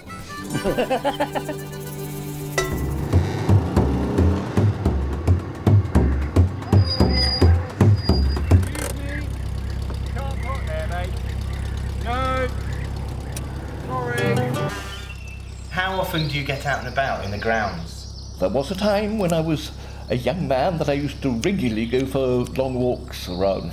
But I don't often go in without somebody telling me which way to go. From here you go out in front of the house, up towards Park Hill, possibly where you came in. Did you come down the hill? You probably came down the hill. But instead of going up the hill, you turn left through the no entry, so you're going up the no entry the wrong way. Go up to the safari office. Just say to the person in the safari office, you know, you're going up to see them, and they'll send you up. Either you'll go up the back road round, or you'll go in the same way as the public, and whoever's on, you know, whoever you want to talk to will be there. I've been here just over a year now in the safari park. Have you always been into animals and stuff? Yes, I lived in a game reserve for about 14 years before I moved to England. So you get used to the animals around you. I have been living here a while, so actually I find that it's quite similar in the way that there are a lot of foreign people and the people are really friendly. So obviously I find this place nice to stay here. I do like Catherine, the zebra, Katie rather. She looks like she's like the zebra equivalent of like a tennis ball that your dog's had for years, and he's bitten all like the fluff away, and you've just got that like hard black rubber under surface with a couple of patches of what used to be the outside of the ball. She's so old now, Bless her, she's losing her stripes. I'm very, what's the word? What's the word, Jeff, when women sort of are frightened of me? What do you call it? What's it called? Come on. Oi. Yes, you said to me, English women don't like me because I'm what? Too much of a threat. Too much of a threat. I give out sexual appeal. The hippos don't do anything. 22 hours a day of sleep and 2 hours of eating. That's about it. They are so bone idle. No. I kind of suck up to the boss, so I ain't got to do any work. I just get to sit out back doing nothing all day.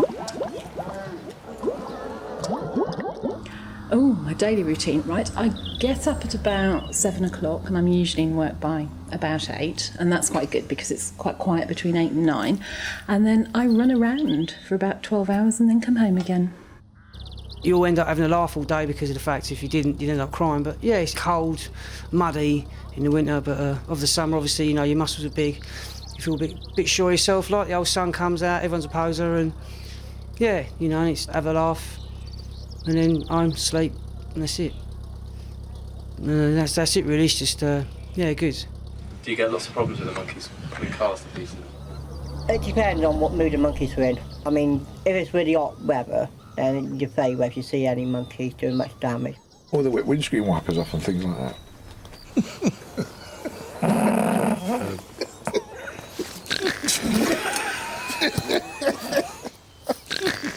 But it depends on what mood the monkeys are in completely to what damage they do.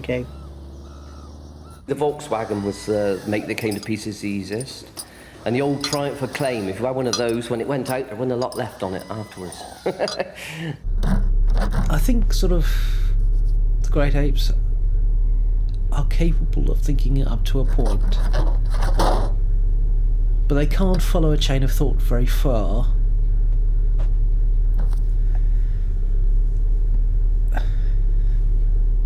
The concept that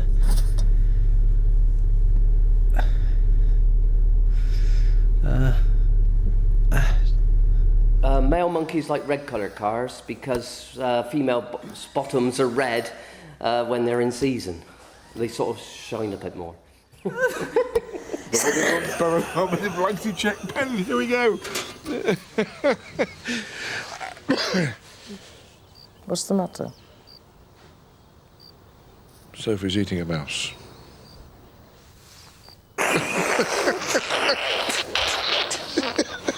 We don't really get involved with the food side of things. We don't actually eat here as such. You know, we've obviously got our own home life. Yeah. We go home obviously to sleep when we've got to sleep. Specific sort of. Hello. All right.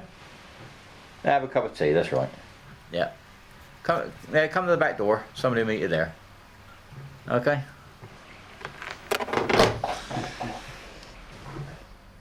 Well, I once set something that had fallen down in the, or been knocked down, I don't know quite how it came to my plate, in the safari park. And that was an antelope of some kind and had a special name, but I can't really remember what it was. And that, I think, we all had a portion of it somewhere around the estate. You can guarantee someone will come up to the fence, won't they, and go, "What type of animal is that?" and think it's really, really, really funny. They do, though, don't they? Yeah. What is it? Is it a monkey? Maybe I just look weird. Maybe you do. Right, yeah. No, it does happen, yes. It's when they stop whistling and looking that you start worrying, you know. Your face.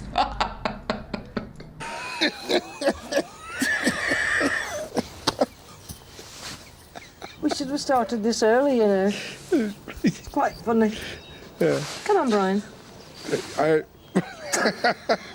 Please stop looking at me like that. I'm not looking. How do you cope? I'm so sorry. How do you cope? Look at you making me laugh. I'm not. It's you. No, sir, I employ artists to do all the...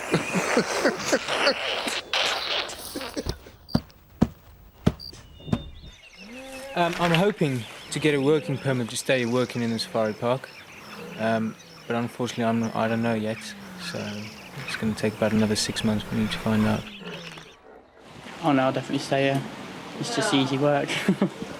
Yeah, I'll stay for quite a while, I think. Can't really be bothered to do anything else. This summer is going to be the last summer I'm going to be here. I've been here a while, and really, I haven't traveled as much as I would like.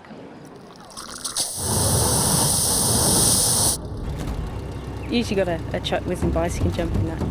We went to Bath yesterday. I think it's just an amazing place. Do you know how old I am? What do you think? I won't be cross, I promise. I can't speak. Oh, come on. Mouth it. Next. Is that the way out? No idea. We were following you. No, we're trying to find a way in. We know where the way out is. You don't know the way out. This isn't the way out though, is it? I always insist on wearing my hat from my cracker dome. I hate wearing my hat from my Christmas cracker. It really annoys me. Yeah, but I make you wear it. You don't.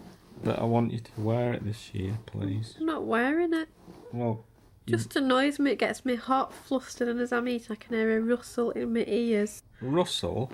Yeah, I can hear We it. don't have a Russell in The our family. paper on the hat. Oh dear. Well, what if I made like a woolen Christmas hat that doesn't rustle? Would you No, wear thank that? you. Would you not?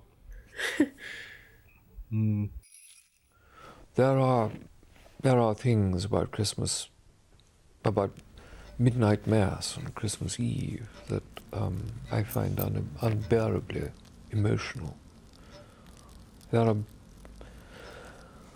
are Christmas carols or things that one hears traditionally at Christmas, and I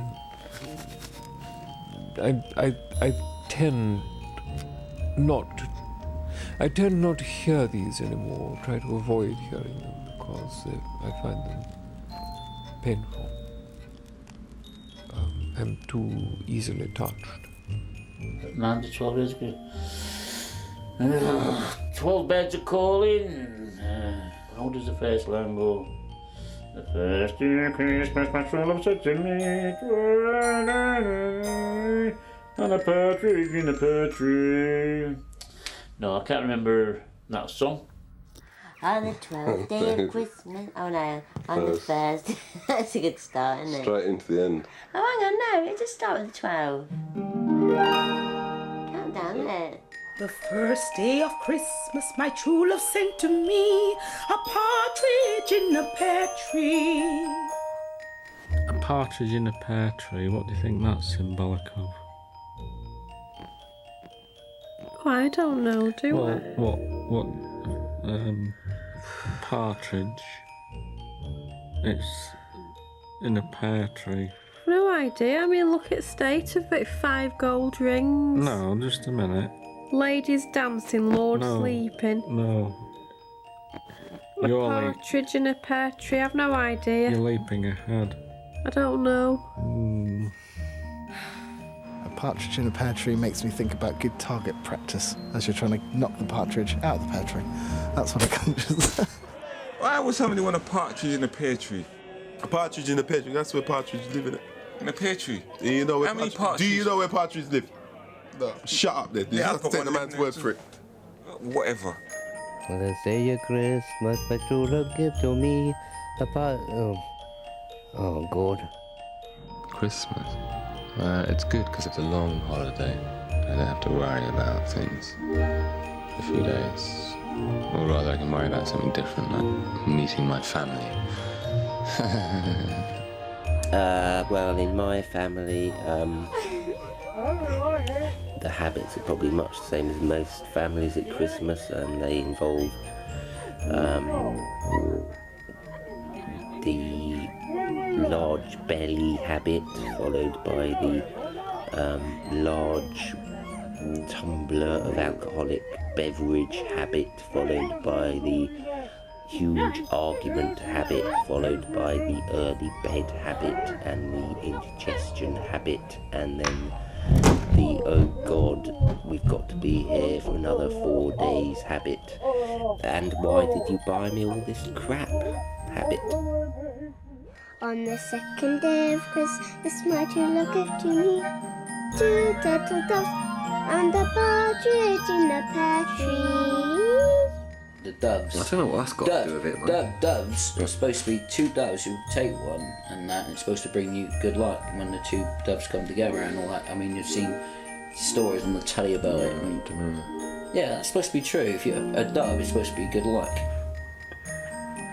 That's what they reckon. On the second day of Christmas, my true love gave to me. Sorry, I got it. 2 turtle doves. Some type of weird genetic experiment. I don't know. A dove and a turtle mixed together in some laboratory. I don't know. See, 2 doves makes me think of target practice as well. I hadn't realised that I was so psychopathic, really. 2 doves conjures image of peace over Christmas. 2 white doves sitting in a tree. That's lovely, isn't it? On the third day of Christmas, my true love said to me, 3 French hens, 2 turtle doves, and a partridge in a pear tree. 3 French hens. Well, they're just hens that are French, aren't they, really? But I don't see the relevance. That would be a good 3 elephants, would it? I said relevance, not elephants. Oh, right. And what do you think French hens are? Do you have any idea at all? Whatever. 3 French hens. Are they in the tree? La patrie, le jour de gloire est arrivé. Contre nous de la tyrannie, les tanglats sanglants élevés. Yes. Well, they've flown from France a long way. They're not the 3 wise men. No. Or they might be. I don't know. Sorry? You know, it's difficult to know, isn't it? Oh.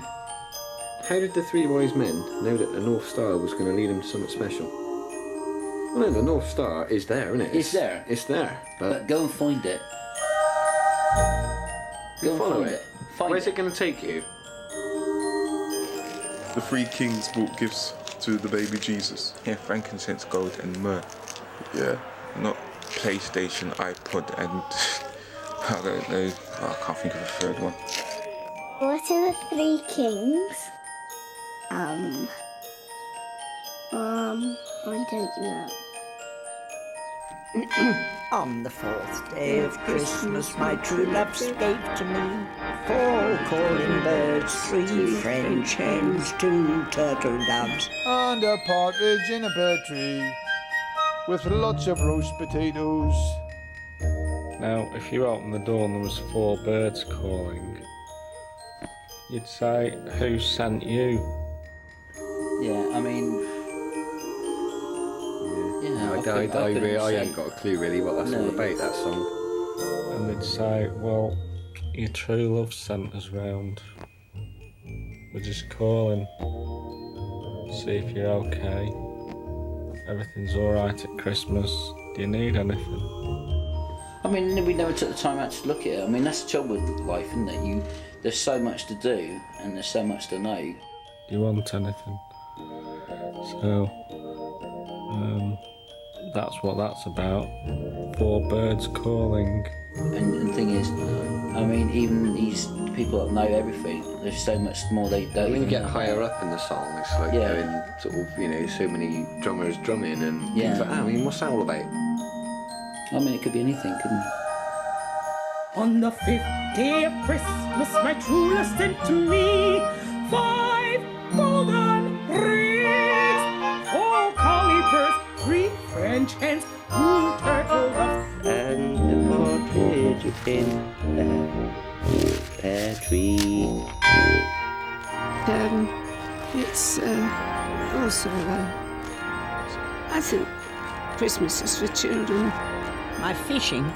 Children. We go to sleep for Father Christmas, bring some prints, and he gets hungry, and we leave a snack for him. Dough, and some biscuits, and some milk.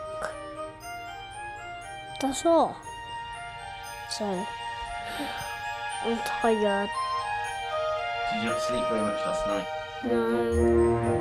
I love everything about Christmas. I love all the Christmas decorations. It's just so sparkly and twinkly and lovely. It's really relaxing. It is. It's lovely, actually. You like the reindeer with its legs going and everything. I love them. Kids love it, man. It's lovely. Why do we have a Christmas tree? Why are you talking about Christmas trees? Yes. Well, Norway were the first to start it, weren't they? Norway, that's where the Christmas trees come from originally. Have you just made that up? No. Yes. Just made Yes, he has the little devil. Why, it's nothing to do with it. It'll have some religious meaning also. Well, of course it will. was Saint And we ought to be Nicholas. ashamed of ourselves because we Saint don't know. Nicholas. Yeah, well, that's Santa. Well, Santa as well. Santa comes. Who's Santa? No, that's Nicholas. So, do you want me to sing? Right. Okay, are you recording?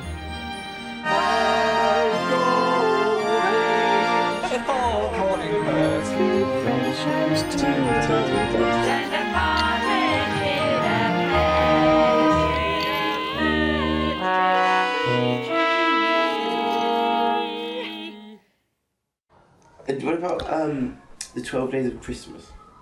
Oh, yes. Do you know that? Yes. Do you want me to sing it all? It'll take me forever. So I get a little sniffly.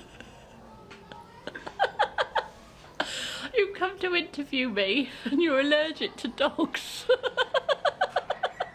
No wonder you're feeling a bit sniffly.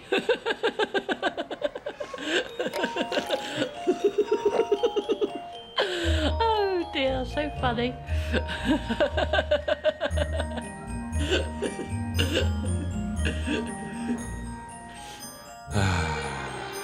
12 Days of Christmas. I know it, but I don't know the words. No. It's on the 5th day of Christmas. My true love gave to me 5 golden rings. Calling birds, 3 French hens. 2 turtle doves. No. No. We're on French hens now. 2 French hens. And 3 French hens. 3, is it? Yeah. 3 French 3 hens. French hens. And the 2 turtle doves. and a partridge in a pear tree. On the 6th day of Christmas, my true love sent to me 6 geese a-laying. So that about? Well, what they do, because they're not mammals, they lay eggs. 5 gold rings, 4 golden birds, 3 French hens. I don't remember anymore. 6. 6 made singing. I think I might have made that one up. 6. I know there are lords of leaping somewhere, but I don't know. 7 lots of leaping. 6 geese a laying. We're just laying. We're Yeah, geese man, just and hang in we're it. Laying. Yeah, man. We just- are geese and we are just laying. We're just laying. You dig? Yeah. On the 5th day of Christmas, 4 calling birds, 2 French hens, 3... Oh, God, I missed it again. Thought I was getting a bit better, they're going down. Because we always sing out of tune if you're a foreigner listening to our song. Sounds out of tune, but it's not really. We are quarter pitch. Are you sure? Yeah! On the 10 days of Christmas, la la la la la. Geese are laughing. 1 brace of rabbits.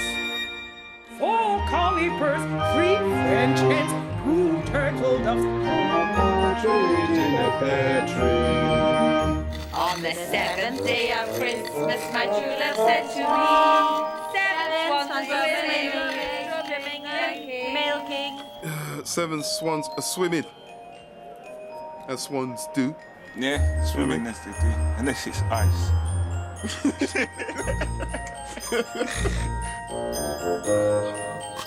that must refer back to the sort of gamey type of thing, bearing in mind it's only royalty that are officially allowed to eat swans. Poor old swans. I don't know if I've ever listened to the Queen give the Christmas message, but I presume she speaks in a silly voice and says a load of old guff. This Christmas was awful, but next one will be better. I don't know, I'm doing German accent. I'm so bad at doing an impression of Her Holiness. But is it legal? Because I might get deported doing this, you know? Enjoy your frozen food and your boring Christmas television, and think of us, sharing little tales of Christmas cheer. I hope you all have a lovely year, and, the end. On the 9th day of Christmas, my true love sent to me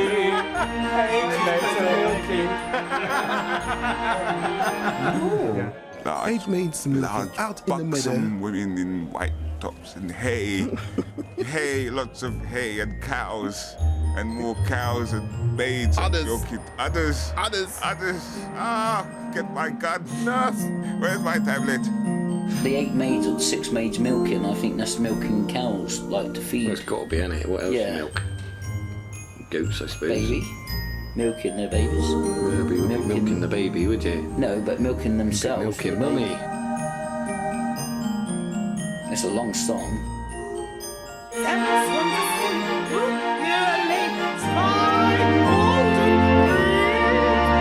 Four calling birds, 3 French hens, 2 turtle doves, and... nice ones are leaping.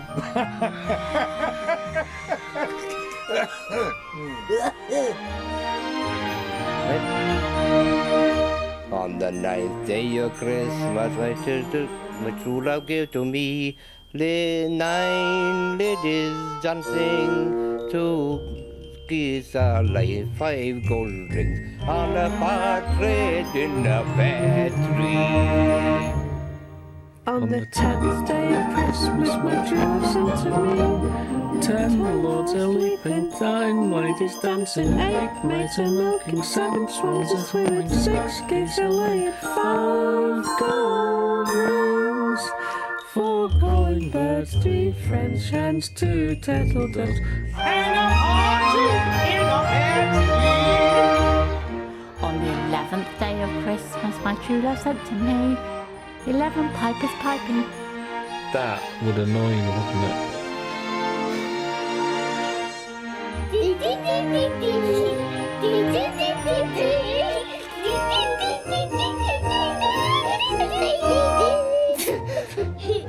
Eleven maids are dancing, 5 pipe down, 10 drum to 8 maids are milking, 7 swans are swimming, 6 geese are laying,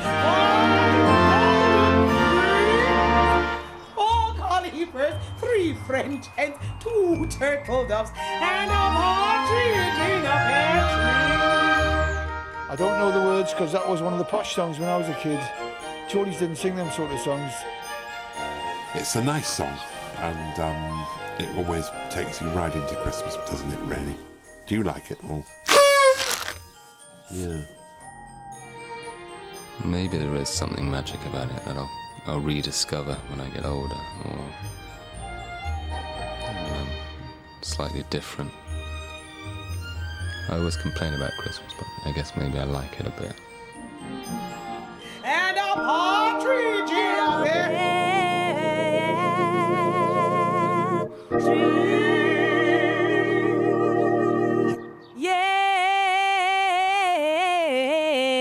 tree. On the 12th day of Christmas, my true love sent to me 12 lords are leaping, 11 pipers piping, 10 drummers drumming, 5 ladies dancing, 8 maids are milking, 2 French hens, 6 geese are laying, 5 gold rings, 4 collie birds, 3 French hens, 2 pigeons.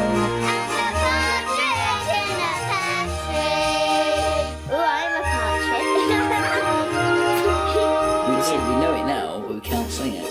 I know bits of it. I just can't. Can't put the I couldn't words put the whole together. song together. 12 days, is it like the 12th night? Is that what it means? What's all that? It's like, I don't want to go through all that analysing it. I know it's late, but I think we need to bottom this You one. can bog off, I'm not doing it. We need to analyse it to the nth degree. Change the subject, please. 4 calling birds. No, hold on. Where are we going now? From the top? Hey? I think a nice peaceful Christmas for everybody. Peaceful Christmas, yes, I think we'll have a nice peaceful Christmas. Yes, I think so.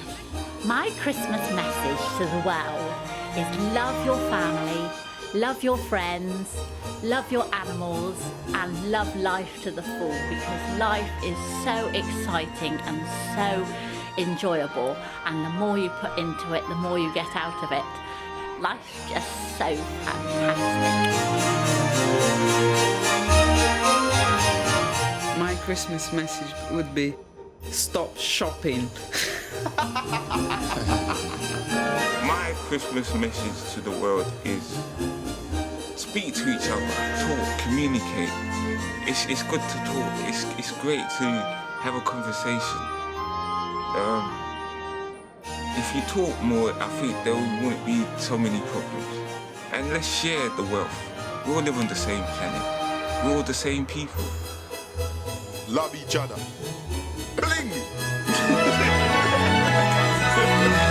Don't worry, it's only going to be for a week or so, and then you can forget all about it till next year. That song, They Told the 12 Days of Christmas, I find it really irritating. The words are daft, 5 gold rings and all that. Happy Christmas, everybody. Happy Christmas. I think some very sincere, did it? Well, it was. Happy Christmas and enjoy yourselves, and don't forget the true meaning of Christmas. No.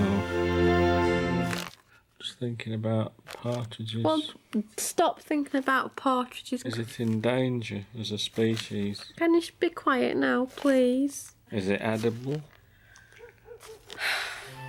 On the first day.